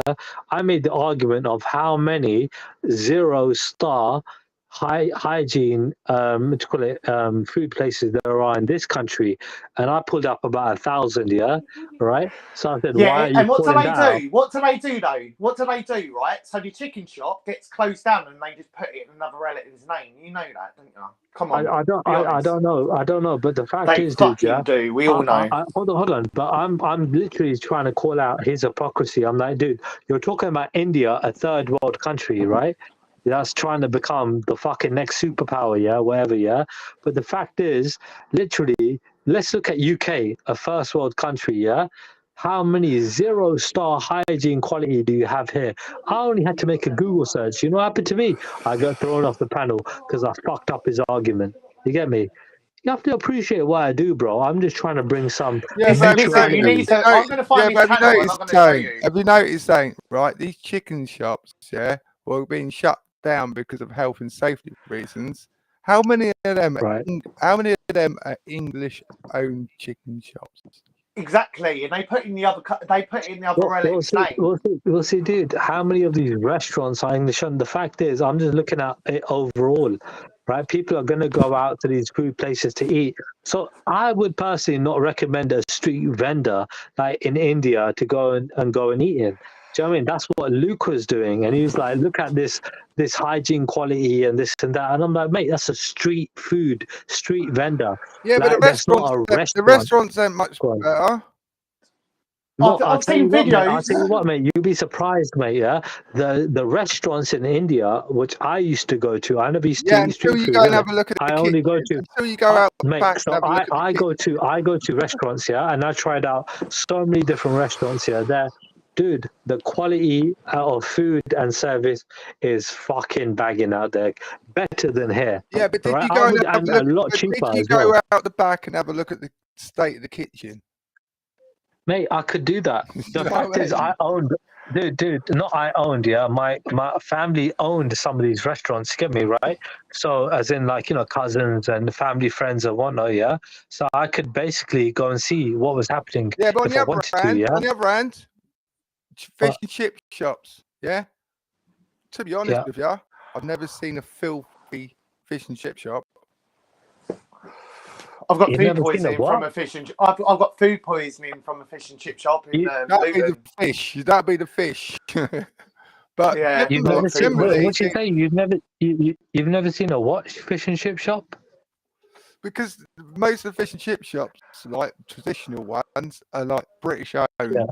Yeah, British owned. Right. So we got so in Southall, right? There are two fish and chip shops that are super popular. Yeah. One's Southall, Lady Margaret Road fish bar, right? That is always packed, yeah, and is the busiest chip shop in Southall, yeah. That's owned by an Indian guy, yeah, right. And you got one in Heston, which are owned by Chinese people. That's the busiest one in Heston, which is just next to Southall, by the way, yeah. Well, I bet if you look at the kitchens, I bet if you went out the back and looked at the kitchens are shelves. Dude, they make everything in front of you. The Heston Fish Bar changed their oil every single fucking day, every lunchtime, whatever, yeah. That their oil is always fresh and everything else, not like other fish shops that use old oil. Yeah, but you don't know whether it's every day or every half a day. No. That's no. But we know that they're doing it every day. That's why people go there. Do you not understand? It's so popular, bro. Have you never heard like where people say, "Don't go to places where people are not going to. Go to busy places to eat out." You know why people go there? Because fucking it's proven to be good food. Otherwise, a lot of people wouldn't go there if it was shit. Go to the empty places. This chicken shop that I went to, yeah, right. I went there really late, yeah, right. And the guy like nodded at me while he was getting my food, and I was thinking, "Fucking hell, he's gonna sort me out. I'm gonna be all right." I went back home, mate. The chicken and all that was dry as fuck, mate. It was like. Yeah, I got done over. Yeah, but you learn your lesson, innit? You learn your fucking lesson. Yeah, I never went back there. Bro. I eat out all the time, and I'm telling you now, I'm never gonna go to a place that ain't fucking busy. You get me? Like I don't mind trying out different places, yeah, but bro, every place I generally do like to go to, they are always busy. They always have people going there. It's for a good reason. Yeah, but these quality. are places when you come out of pubs and come out of clubs and stuff, and you're like, you know, like when you go get a kebab when you come out of a club and stuff like that. That's what's there. Yeah, do you know what I mean? And then they close down, and then they reopen it in their cousin's name, and it will close down for 2-3 weeks. Yeah, but dude, if they do that, dude, I've never heard that before. Okay, but thanks for telling me. But dude, how are you joking? Are you joking? Dude, yeah. So when it comes down to it, dude, yeah, listen, when it comes down to your fucking food and hygiene rating, yeah, you know, like you either show it or you don't. I think you got a choice, yeah. They have to in the window. They have to in the window. No, it's not correct. That's actually wrong. They don't have to put it up. And all I'm saying is, you're going to be very suspicious of a place that don't put it up. And I don't go to anything less than a 4 or 5. Generally, I could go to one right now, and it'll be in the window. It'll be in the window, or it'll be where you're waiting. Right. I know. But generally speaking, yeah, generally speaking, no. Again, you don't have to show it. You don't understand. This is the law. You don't have to show it. No, you don't. You don't. I think you do. Oh my God, you think? I'm telling you, you don't. So when you see a place without one, you know they've been hit and they fucking got hit with a 0 to a 1 or some shit like that. So they don't want to show it. So they don't have to show it. So don't go to those places. Did you see that video? There's this American video, right? And they're in a burger place, yeah, right? And they got all like the chip fries and stuff, and some rat like runs across the top where they're preparing all the burgers, and it got scared and it jumped into the fucking chip fryer, into all the hot oil and stuff. Do you know what I mean? I bet they served it up and battered it. I bet they battered it. No, they all asked for a refund. They were like, look with their cameras, and it just ran across the fucking thing, jumped into the chip fucking oil and that, and it was like, oh, fucking hell, poor little cunt. You know what I mean? Like, that's nuts. That's crazy. Yeah. I'm very fussy where I eat, if you know what I mean. I'm really fussy. I'll take one look at the place. Nope, not eating there. Triller, is it true that all the curry in India is like it's the same thing? Because I heard that. Is it true? No, it's not. What do you mean the same? What do you mean? Curries in India are completely different to the curries here. Yeah, I heard that. I heard that all the curries in India, yeah, right, are the same thing. It's all the same thing. Can you tell me how they're the same? Can you just tell me how? No. I heard that. That's why I'm asking you. I hear you. I hear what you said. I'm just trying to understand. But I'm on about like the same flavour, like the same. Do you know why curries? Oh my God! Oh my days! Do you know why curries were? That's insane, you know. Yeah, I know. Especially like all the herbs and all that. Yeah, spice. Do you know why curries? But I just thought I'd ask someone who probably know more than me. Yeah, but do you know why curries were invented? It's to cover up. Oh yeah, I fucking know. It's to cover up rotten meat. Yeah, oh my God. Yeah, I heard this. Yeah, I heard this as well. Yeah, I heard this as well. I don't know was about us that done that, wasn't it? It was us. Where did that come from? So who said that? Who said that? It's what it is. It was. Yeah, it was. No, but where did that come from? Dodgy meat, basically. Yeah, mate, I'm trying to ask you, where does that come from? So India, right, has the most vegetarian dishes in the world, yeah? So it's not like curry was our fucking, go-to for hundreds of years. No. Would it mean the same? Would it mean the same for somewhere like Pakistan then? Would it? Dude, most Indians eat fucking vegetarian food on a daily basis, yeah? And meat dishes were generally once a week, once a month, once an occasion, yeah? Like, they weren't a predominant thing. So most people were eating lentils and vegetable fucking dishes all day long. That we didn't need meat in that regard, you get me? So... It's kind of crazy. When I get a takeaway, right? I get I love Indian food, right? So I get a vindaloo, I get sagaloo, I get samosas and pilau rice. Yeah, that's banging, isn't it? I mean, end of the day, bro. Have you ever tried home cooked Indian food? Have you ever tried that? Yeah, I cooked it. I use that patak stuff. The paste. Oh, you cook it? Oh, big up, bro. Yeah, mate. Yeah, I love it. So home cooked Indian food is always going to be better than restaurant food because you can obviously make it taste the way you want it to taste, innit? Right? Yeah. And add the spices that you want and whatnot, innit? I'm not gonna lie, like some of these places that I go outside are good, but obviously I'm paying like triple the price of what I would pay if I cooked it myself. You get me? It's mad. Yeah. You It's know? really easy. It tells you how to do it as well. Like onion, like fucking sweat the onions and all that. Fucking put the paste in. Fucking put the meat in. Fucking what else Yeah, you do? it's Fucking super chop easy. tomatoes. So Chop tomatoes. there's different ways of A cooking bit it of as well. water. You can throw it in the oven, right? Which is one way Chilies. of doing it. You can grill it. You can boil I do it. it in the pan. I do it in Have the you ever pan. tried Yeah, yeah, boiling yeah, it? yeah, yeah. I boil it. I boil it. That's what I Yeah, do. boiling it is the best way to do it. It's the best way to do it, bro. Yeah. And honestly, it takes hours sometimes. Like with the lamb, especially, lamb takes hours to boil. Yeah. Yeah, I know, but it Bro, settles in, doesn't it? It settles in, doesn't it? tastes. You know, it's Soaks so it up. beautiful, bro. Yeah. Like, honestly. And you know what? You sound like a guy who likes this food, yeah, bro. Let me tell you something, bro. Yeah, I'll give you a little secret. Yeah. Next time you go, you see like a Somali restaurant. Yeah. Go order a lamb shank. Yeah. I guarantee you're gonna fucking love life. Yeah. Oh, Order nice. anything, bro. From there, lamb shank. You get the spaghetti with it. You get the rice with it. Whatever. Yeah. But bro, the lamb shank is the one. After that, you get the there are other dishes as well you can get, yeah. But yeah, that's the one I recommend. Do you know what? I hate what's it called? What's that fucking stringy green shit in Sagaloo? What's that thing in Sagaloo? I don't know.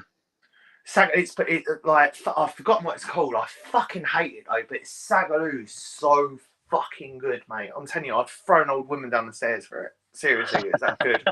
It's so good. It is so good. I love it. The only curries I eat are like beef curry from the Chinese. Yeah. Yeah, I always get curry. You know, when I get Chinese, yeah, I'm such a coward, yeah, right? And like, they're like, "What do you want?" And it's like black bean and all that shit. I'm like, nah. I'll be like, yeah, just give me a curry. That's what I do. Like, yeah, you got to know what to order from where. So like, if you're getting a Thai curry, the red Thai curry is like with red meat, and the green Thai is with chicken. Thai's too sweet for me. Yeah, it is, but it's nice though. Like, and you know what I noticed that like some places their consistency with the stock, yeah, some of it's thin and some of it's thick. I like the thick one, innit? Yeah, some of them, bro, have been like water. I'm like, what the fuck? Yeah, it's mad, bro. Yeah, it's mad. But like honestly, I recommend as well if you haven't been Japanese restaurants, yeah, where you get the fish bowls. Okay, I'm definitely not. Nah, and you get, bro, they call it ramen, yeah. The ramen noodle with the fish and everything, bro, is banging, bro. 10 out of 10, bro. Honestly, fucking hell, mate. Like, honestly, ask them for their I always when I go to a restaurant that I've never been to before, yeah, I always ask them, what do you recommend? And they always giving me the best shit. I'm telling you. I want to try that. Is it American Chipotle? I want to try that. I want to try that. Yeah, I think it's Mexican, isn't it? Chipotle is Mexican. Yeah, I want to try that. Oh, that's spicy. I like spicy food. See, like I like spice, but not too much where it ruins the food. I like medium spice. You know what I mean? So I like adding lots of spice to my food, like because I know what I'm doing. Like my omelets and whatnot. I'm chopping in fucking 4 chilies or some shit like that, 2 red and 2 green. You get me? Yeah. And just like in like a 4 omelet, like 4 eggs in my omelet. You get me? So yeah, man, I'm mashing it all up with onions and fucking all sorts, innit? Fucking 2, 3, 4 garlics. I make a mean omelette, mate. I'm telling you, a proper mean omelette. I only use 3 eggs though. Yeah, 3 eggs is fine. Yeah, but you know when I'm hungry, I feel like I want 4. You know? Yeah. I'm like 4 eggs. What's the difference? Isn't it 3 and 4? Not a big difference, isn't it? Mashing it all up anyway. And bro, like I'm a big guy, bro. Like I'm fucking 6'4", bro, innit? I need to eat. Yeah. Bangers and mash is all you need. Yeah, bangers and mash, sausage, chips and beans. Yeah. Do you remember that fucking song, Bangers and Mash? Bangers and Mash. It was a program, I think. It was an episode. Yeah. Mad ones. I know there was a kids' book called Bangers and Mash. Yeah. Like, you know, he went in primary school and all that, but you probably couldn't do that right now. Because, like, do you know what I mean? It's got gorilla on it. Someone called it racist. But that was the thing. There was an actual program I used to watch called Bangers and Mash. I was like, oh, Yeah, shit. it's probably the same thing. It's probably the same thing. Like, it's primary school thing, isn't it? That's why I can't fucking remember it. Bro, I didn't know anything about racism when I grew up, bro. Like, did you know about racism when you? Because where'd you grow up, bro? You sound like a Essex guy, London guy. Yeah. Yeah, so like I grew up in West London, innit? And like my area was mostly diverse, innit? It's like you'd be lucky to see a white person. It's not, no, yeah, but it's, like racism's taught, mate. It's taught. But then when you got all that other stuff, going on, like fucking what we were on about earlier, the boats and all that stuff, like that breeds it. Do you know what I mean? Like, do you know what? I called Omar Paki, I called Hector N-word and stuff like that. I don't care really where they're from. Do you know what I mean? I'm just shit talking and just giving them a little bit of fucking crap. Do you know what I mean? Like, I don't care. Like I get along with Ghost as well, even though I think the sun shines out to tap his ass, but I get along with Ghost. Do you know what I mean? Me and him share stuff all the time. As long as you understand that you might say the word, right? I ain't got a problem with people saying it. It's like I got a problem with people not understanding the connotations of it. Do you get me? Like as long as you understand it's negative, as long as you understand that it's not a thing that we shouldn't be saying, it's not a good thing. Like, and we have to understand where it comes from. People have used this word, calling Asian people Pakis that were white people, to put them down and to treat them like second-class citizens. You get me? Yeah, but that's not how it works, yeah. Because I grew up in like an Asian area, right? And like they used to call people white bastards all the time. So it's give and take. Seriously, they used to call me whitey because I was like literally one of the only white people there, hanging around with them. And they trusted me. Yeah, right. So I know how it. I know how it works, and I saw one of my mates. I used to take my car to the garage, yeah. And this garage was run by two black guys. Yeah, it smells like some fragrance. I put this in a water bottle, water, and you spray it on like curtains, sofa. Oh, look at you. Hang on, because we're having another conversation. Hang on, unmute yourself when you're finished. Right, yeah, this garage is take the car to was run by two black guys. Do you know what their names were? One of them was called Chalky, and the other one was called Milky. Seriously, but they're probably the best paint sprayers you ever come across. You know what I mean? Right?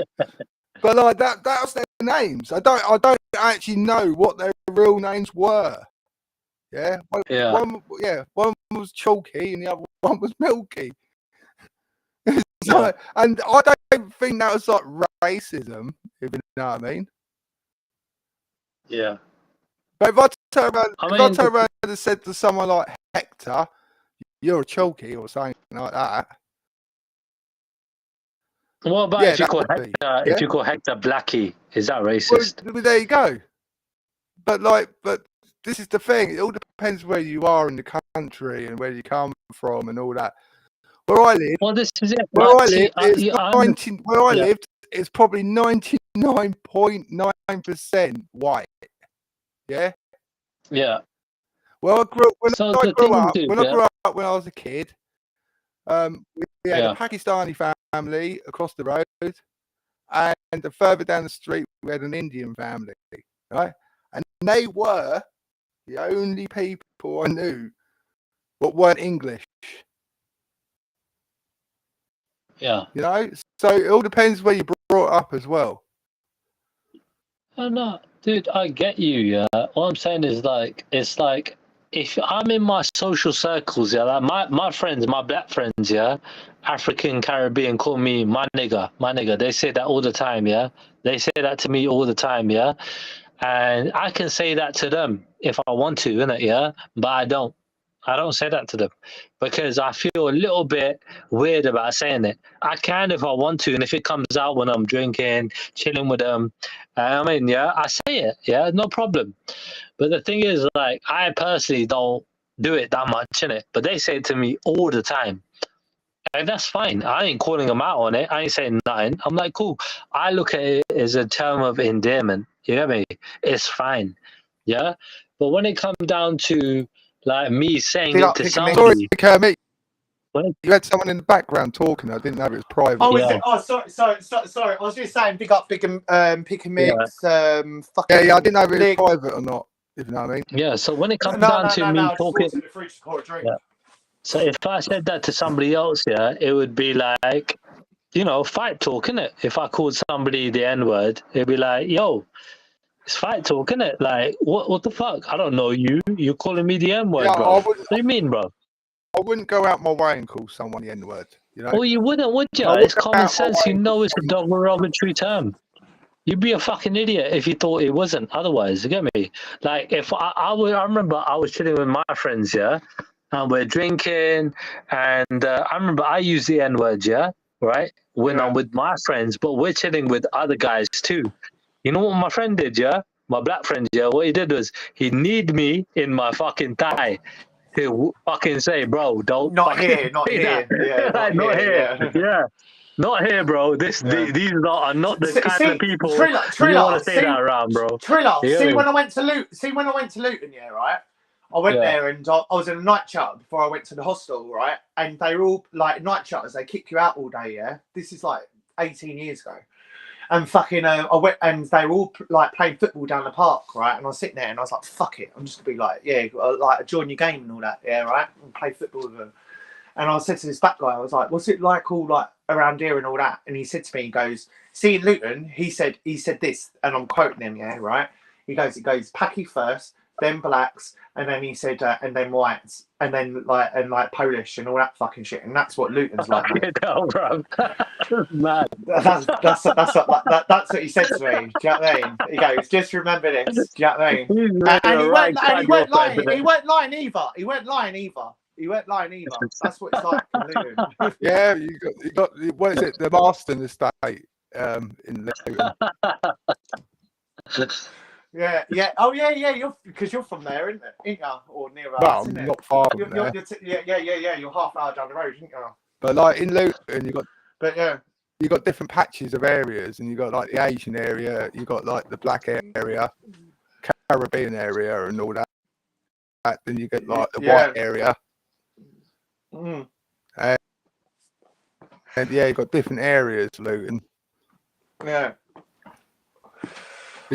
And then they've got that whole fucking what's that thing? What's that thing like the town? It literally is like Pakistan. Like literally, they've got like all their fucking their tables out and all their veg and all that fucking shit. Fucking like behind the town centre. Like fucking, it is seriously. I remember I walked through that so many times. No white people around there.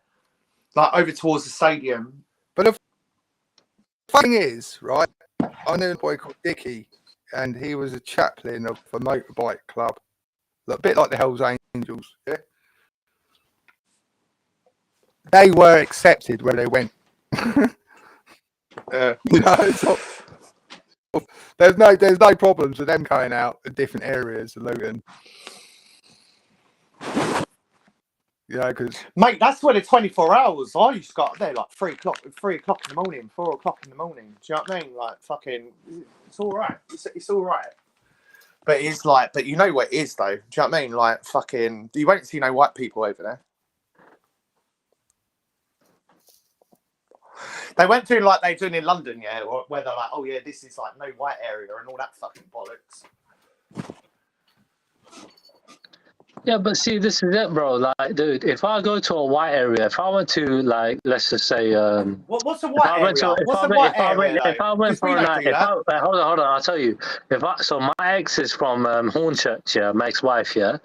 If I went to fucking what's the centre of what's your town centre called again in Essex? Starts with R. I'm not from Essex. But what's it called in R? I don't know. I've done geography. I don't know. Geography, bro. You're asking the wrong person. I bumped it a lot. Anyway, if I went out there clubbing in Essex, yeah, or pubbing or chilling, yeah, wherever, yeah, like I would be aware of You know what I mean? Some fucking, because dude, even when I went to an England match here, and I'm literally, I'm walking back here down Wembley Way. Wembley's proper Asian area, by the way, yeah, now, yeah. But like, I'm walking down Wembley, and I'm surrounded by fucking thousands and thousands of white people that are literally singing and chanting and drinking, yeah, right? I'm like, yo, I'm grabbing my chick, bro, yeah, thinking, yo, fucking. You know what I mean? I'm going to protect this girl no matter what. Did you have if she kicks off with some dickhead. Did you have an English shirt on? Because if you had an English shirt on, they would have been like, it don't matter, bro. No, bro. No, bro. It's cold. It's winter. I got a jacket on, bro. You know what I mean? It don't matter if I got an English shirt on. Like, I'm going to walk around in a t-shirt. You know what I mean? I got my jacket on. It's winter. Yeah, but you went to a football game. You went to a football game. Yeah, dude. All I'm saying is, dude, like, I find it still, me personally, super intimidating listening to, you know, white people, you know, singing and singing and whatnot, yeah, the way they were. I'm like, cool, that's their thing, but I'm still on the defensive because of my interactions with racist white people in the past. You get me? How do you feel about Muslims praying in fucking churches then? How do I feel about Muslims doing what? Praying in churches. Desecrating churches, is that what he said? No, praying in churches. But yeah, desecrating, that's how I see it. So, praying in churches and desecrating churches are two different things. Yeah, praying in churches. I don't see a problem with Muslims praying in churches. I do, because with Christianity, like, you only have one God, right? And fucking, you know the rest of it, right? So fucking, it is desecrating, isn't it? It isn't would you let a Christian pray in the mosque? So this is it. So like, I come from a faith where you're all allowed. Yeah. So like, I think I think people, if you look at history, be real. You wouldn't. Yeah, I'll be real with you. You So wouldn't. the church was. So again, you know, the church, right? For fucking centuries, was always a place to seek sanctuary. To basically, have some sort of haven, to, where you're being attacked by some people. You will not worship no false gods. You will not worship no false gods. The church was always a place of sanctuary, right? No, you got your mosques. Go to your mosques. What's been happening across England is local people in local areas have been intimidated from going to church. Then what happens then is the church closes down. Then it gets put up for sale. And guess who buys it?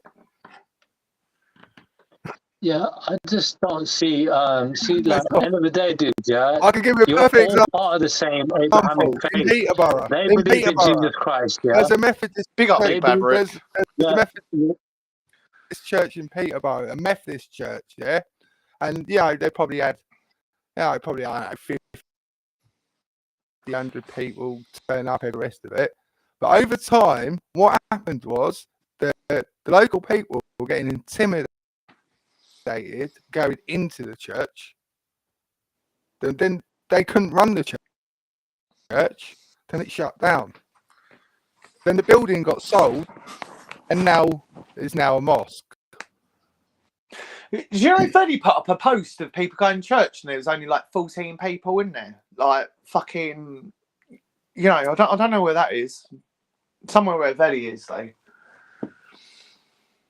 Yeah, because there weren't 20 people. There weren't 20 people in there. It's fucking mad, isn't it? So I'm a Christian. I don't go to church, though. Yeah, that's the problem. Across the country, all these and Baptist churches have been turned into mosques. Yeah, but the Christian thing is like, honestly, like you just said there, he's a Christian, but he don't go to church. You get me? So they're not as devout as other people might be. Do you know what I mean? So it goes to show. But you say devout, but you drink, don't you? But I'm not practicing of any faith. I'm not practicing anything. I'm just literally just doing what I do. Oh, are you not? No, I'm not practicing anything. Are you an atheist? I believe in Sikhi 100%, but I don't practice it. I don't practice like I do. You get me? So you're in the same boat as me then, basically, yeah? Well, you could say that if you like. No, I'm asking you. I'm asking you. Well, see, the thing is the thing is that, yeah, I mean, if you believe in Christianity but you're not practicing, yeah, I believe in Sikhi 100%, but I'm not practicing either. So yeah, we're in the same boat like that. Yeah. I mean, yeah.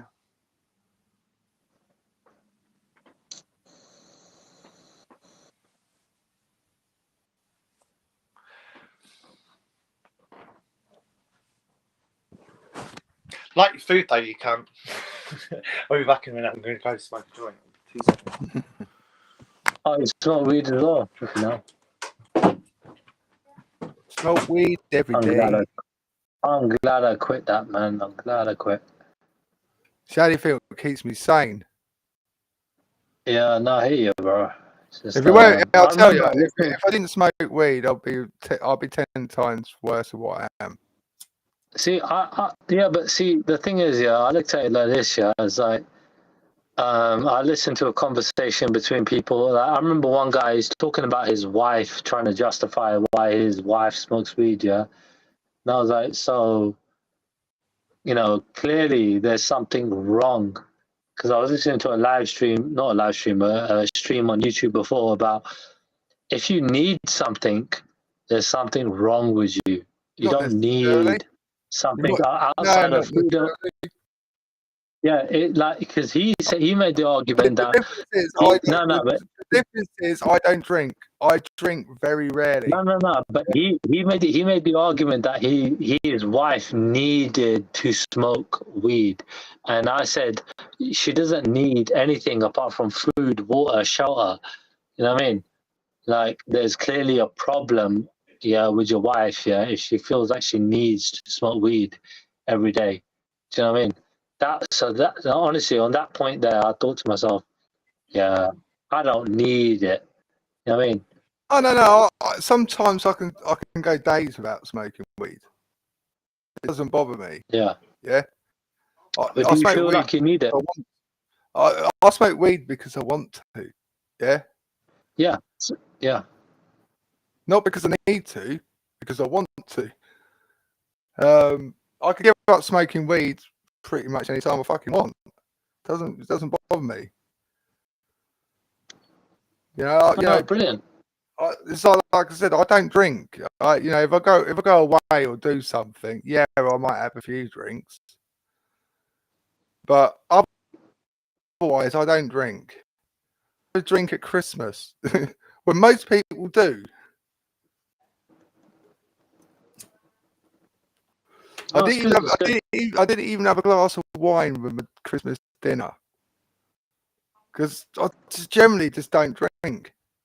If I'm on holiday or go away or something, yeah, I will do. Yeah, but the rest of the time I don't bother.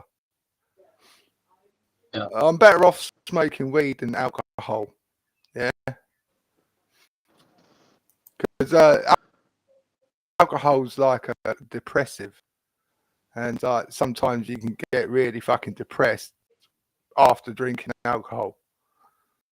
Yeah, I mean, either way, dude, weed increases estrogen in your body. Same way, like I'm more likely to get myself in trouble when I'm drinking than what I am when I'm smoking weed. That's 100% true with me. You know what I mean? Yeah. It's like back in my younger days, we'll fight us at one point or another.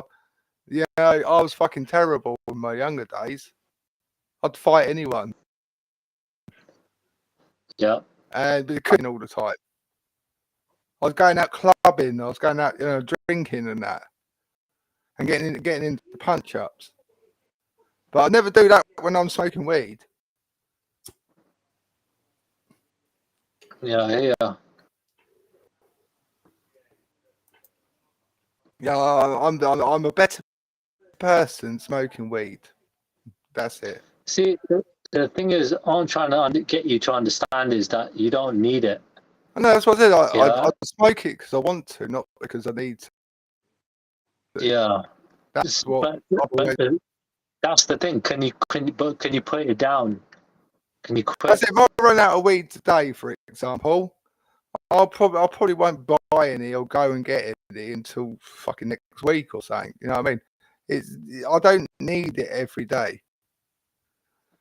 I smoke it, like I said, because I want to. I like it. I like the taste of it and all that sort of shit. So you can put it down every day, right?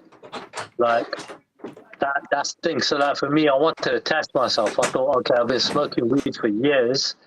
Let me see if I can put it down for years as well. And I did that. I mean, it's like one of the cruises I went on. Yeah, I was on the cruise for 5 days or 5 nights. Yeah, I didn't take no weed with me. I didn't smoke nothing. 5 days without a problem.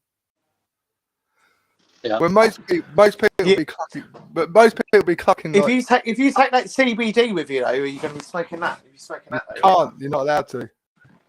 Oh, yeah. Fucking ass. But no, I didn't take nothing with me. And yeah, you'd think, being a weed smoker for 30 years, I'd be clucking. I'd be gagging for a joint. Yeah, no, but with so much going on there, do you know what I mean? Like when you're walking around and all that fucking bollocks, do you know what I mean? Don't know what to see next, do you? But saying that, you saw, I don't know if you see me on my cruise though, fucking, I probably had half a dozen large wines before we even left. Yeah, I remember that. I commented on that, didn't I? Like, it was having jugs of it, and it hadn't even fucking taken off. Yeah. Before we even left Southampton, I probably had 4 or 5 large wines. Yeah. Yeah. Because I was saying that Babs was going to turn up, wasn't I? Southampton was like birds, man. I'll tell you, man. Fucking hell. What, like Babs? Oh my days! Apart from Babs. A fucking 4'8" dwarf. Fucking hell, mate. Yeah. I saw that the other day. Right, that girl Zara, she's like, yeah, he's qualified to be a stump. Do you know what I mean? Like, get on disability. Zara is dangerous, bro. Don't ever fuck with Zara. I'm telling you. Unless you want a hard time, unless you like a hard time, Zara will fuck you up, bro. Trust me. Yeah. She's dangerous. Sure. Yeah, she's a bit wild. She is. Yeah. Funny. She's funny. I'll clip that. Yeah, but on the other hand, I can't stand Scouse accents. See, I love a Scouse accent. I love it. I don't mind it. I can't stand it. There's 3 accents I can't stand. One's Scousers, yeah. The other one's Geordie's, like broad. Brummy. Oh my God. Brummy. The other one more than anything. And the other one's Glaswegian. Oh yeah, I thought he's got. Yeah, do you know what? The Brummy's pretty bad. I love the Geordie accent, bro. I love the Geordie accent. I'm not gonna lie. Geordie accent's the one, bro. I've got family in Scotland. I've got family in Scotland, yeah, and they're Scottish. And you can't stand them either.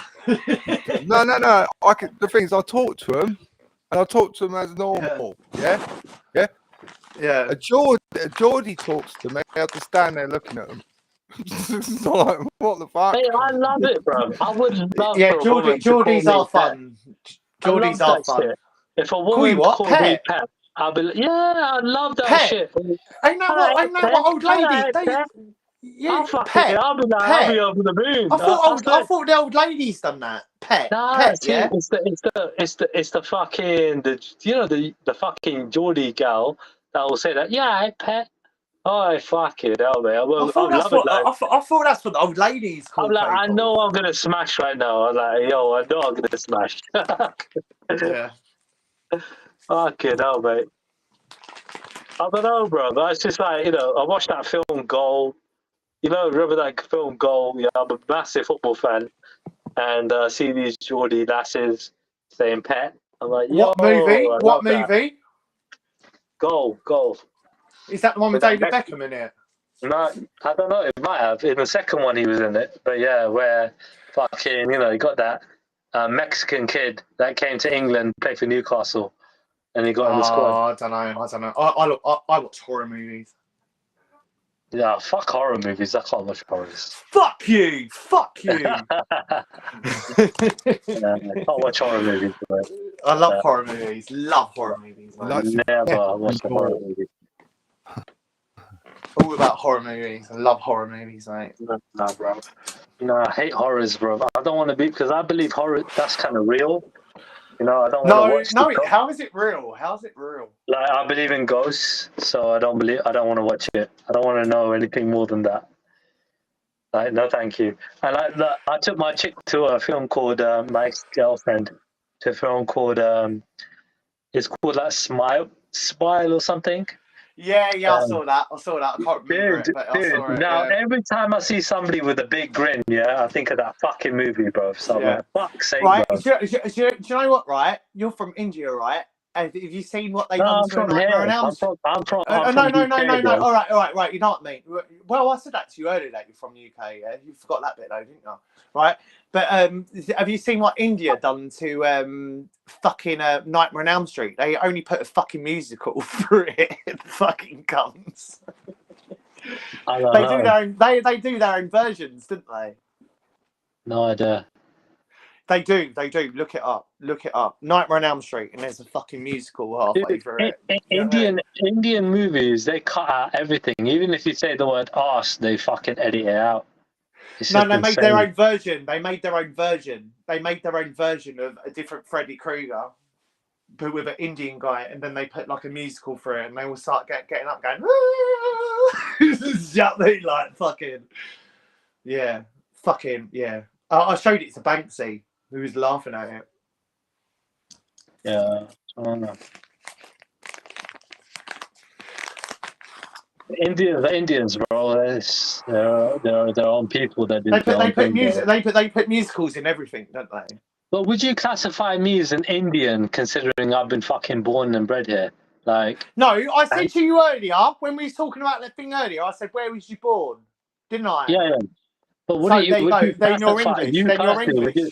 Even though, like, I've got more English traits, compared to even more than English people.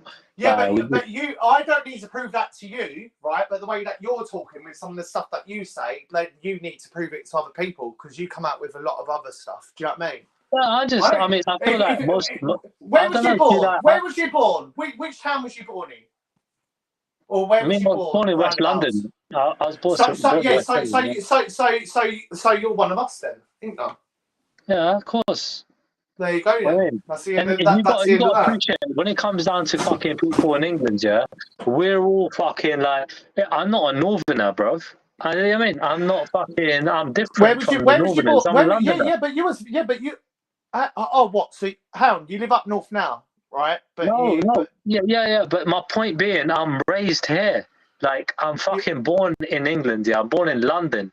So, like, I'm always going to be a Londoner. I said something to you earlier, and you said that you was born here.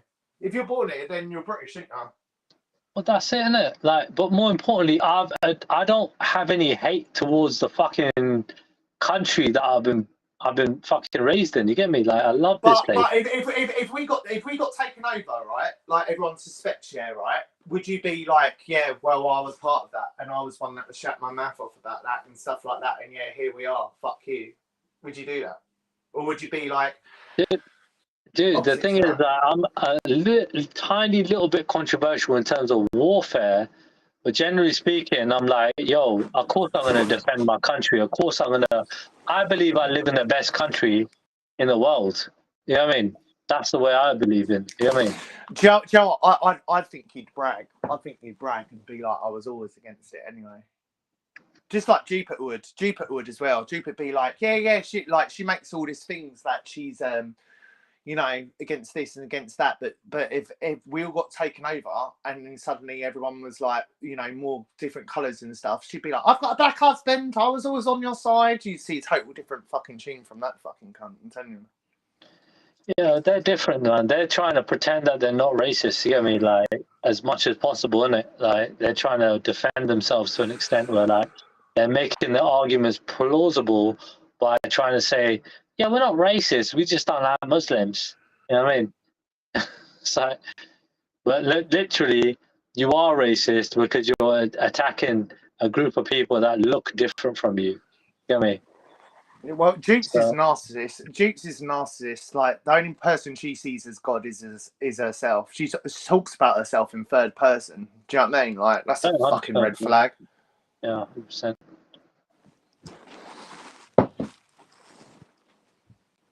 Yeah, Jukes is she's a fucking she's a mess. Yeah, she'll be on here like easy, you know, people like that. She'll be on here till she fucking dies. Like, she's just grateful for people to fucking listen to her. She's got the cult of Jupiter. I'm sure she sees it like that.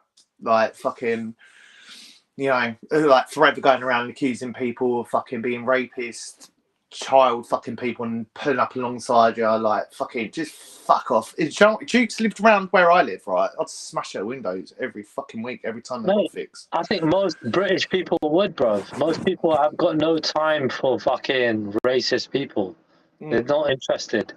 I mean, they don't want to interact with them. They don't want anything to do with them. I'd make sure all the kids in the area knew what she was about. And she goes, yeah. then she goes, do you know what? Like my neighbours, all my neighbours know me. And what? Nah, they don't. No, they don't. You're a sad old fucking fat cunt who sits in your house, like shouting its mouth off on YouTube and stuff. Like, you got no fucking life. Do you know what I mean? Like, just like fuck off. Do you know what I mean? You like, that's a wrong one. That is a wrong one. You'd make sure, like, you tell your kids, like, stay away from them. Do you know what I mean? I'm not joking. I don't want to see you fucking hanging around with them. Trilla, can I ask you a question? Can I ask you a question? Did you learn Indian first, or did you learn English? English. I mean, it's a bit. Hold on, that's a bit of a difficult question. So I think I learned both at the same time. So generally speaking, my Punjabi was probably better when I was 2 than it is now. Just because you spoke to more English people and stuff. Is that what it is? Well, I mean, generally, I went to school and stuff like that. I mean, my Punjabi weren't that bad when I was young. It's just, it just became... Do they give you dodgy looks when you go over there, like in India? Like, yeah, like, because it's not as good. Dude, I look like a fucking 6'4" skinhead, bro. Like, come on, bro. No. I mean, dodgy looks. I mean, when you open up your mouth. I mean, like. Oh yeah, they know I'm a dumb fuck. I mean, they try and be polite. Because it's not as good as the others. Do you know what I mean? And they're like, oh, it's one of them. Yeah, they try and be polite. Some of them try and be polite. Put that way. Yeah, because the reason why I asked, because my ex-wife used to work at a school, right? And you've got these 5-year-olds joining, 4 or 5-year-olds starting school, and they can't speak a word of English, but they were born here. Yeah. See, like, it's not a crime learning your own language. Then the school is having to pay for extra class assistants. Yeah, to help these kids because they can't speak English. You know, what about Hector? Hector, well, it's not just Indians and Asians, though. But then Jukes is always on the internet. You don't bother with him. It's the same with the Polish. Yeah, you got Polish kids who have been born here.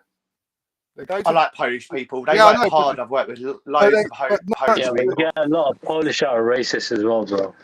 Oh yeah, but they work hard. They drink hard, like, and they turn up again straight. And they fight. Like, they fight out hard as well. So like, you don't know what you're gonna get. You might get a really nice Polish. You might get a fucked up one. You don't know.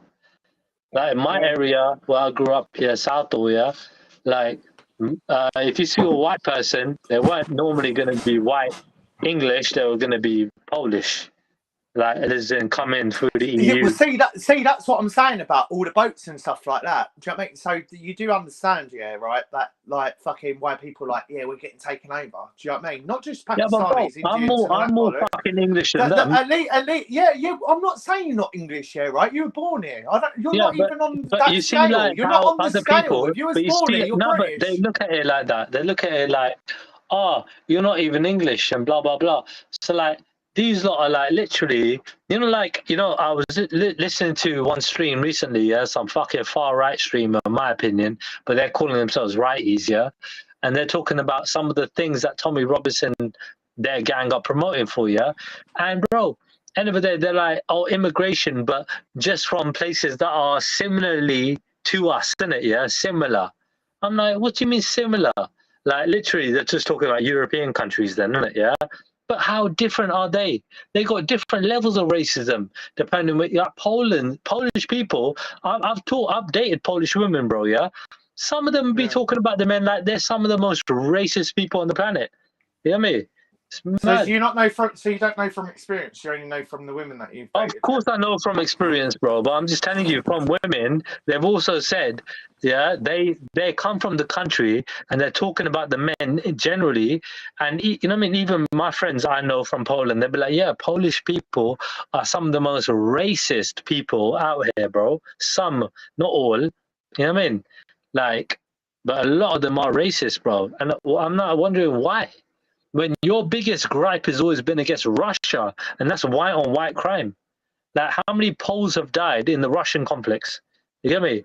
Mental, loads of them, because of Ukraine and whatnot.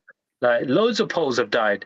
Why do you think women, like, you know, there is a shortage of men in those countries, in Ukraine and in Poland, because all those men are ready to go to war. You know what I mean? They're all joining the ranks. It's not just Poland, it's Lithuanians, Latvians, Estonians. Yeah, but it's all bordering Russia. You get me? All those countries. So when it comes down to it, I see the kind of men that they go for example. So I love talking about dating, love, romance, marriage, relationships, all that stuff, yeah.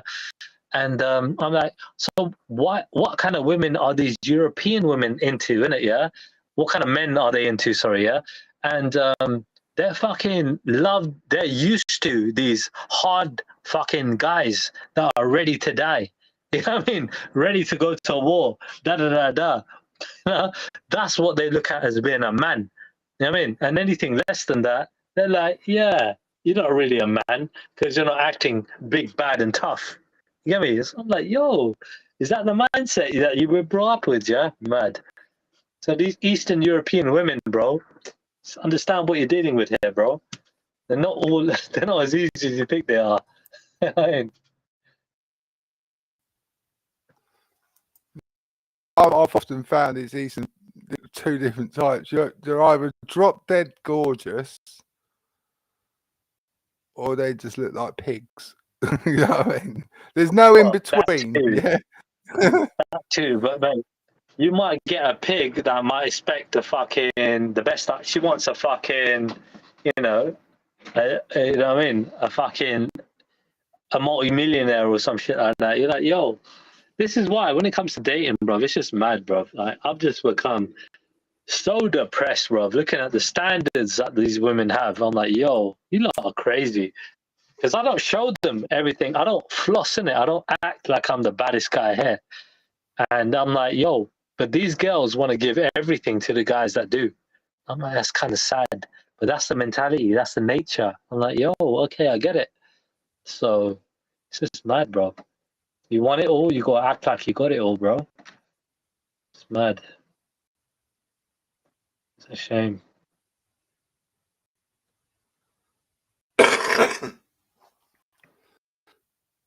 Right, guys, I think I'm going to knock this on the head and go and cook myself some food. So I haven't eaten today and I need to eat. Might throw myself a pizza in the oven. Yeah. I need some food. Mate, make sure that I said to you, man, make the most of it, bro. All right. Oh, I am. Trust me. I'm going to make the most of it. I know things. I know things. I know fucking restaurant, mate. Book that fucking 5-star restaurant, bro. Gordon Ramsay, 5-star fucking Michelin star and all that. You know what I mean? And do all that shit, bro. I mean, write that I'll be fucking back in a list sec. down. Yeah, I'm just I don't know about Gordon Ramsay's food. I don't know, but Try it. Whatever floats your boat, man. I say fucking try it, bruv. Have you ever been to dining in a 5-star Michelin? Like, well, I've been to Michelin loads. star, I've whatever. been to loads of top restaurants in my time. Yeah. Have you noticed the difference? Yeah, restaurants sort of fucking cost you 300 quid. You know what I mean? So Yeah. Yeah, I hear ya. it's not much better than my fucking bangers and mash. You know what I mean? Yeah. Well, you know what? Fuck it, then make the most of it, man. Yeah, I will be. Don't worry about that. I ain't gonna be sitting on my ass doing nothing. I'm gonna be That's doing it, bro. shit. All right, Rapid. I'll leave you to it, mate. You can chat to the chat for a bit. On. Yeah, big I up, know bro. I know things went a little bit sideways, but yeah. Oh, bro, just is. mate. I'm so used to it, bro. It's a normal day for me, bro. All right. Yeah, it is what it is on here. It is what it is. Good luck with your Rapid, man. If I don't chat to you again, yeah, maybe I'll chat to you soon. But, bro, good luck to you, bro. All right. Cheers, mate. Take it easy. Take care, man. Right, everyone. I'm going to disappear and go and get some food. Yeah, the live stream did go a little bit sideways, I must admit. But that's what it is. Right. Take care, everyone. Look after yourselves.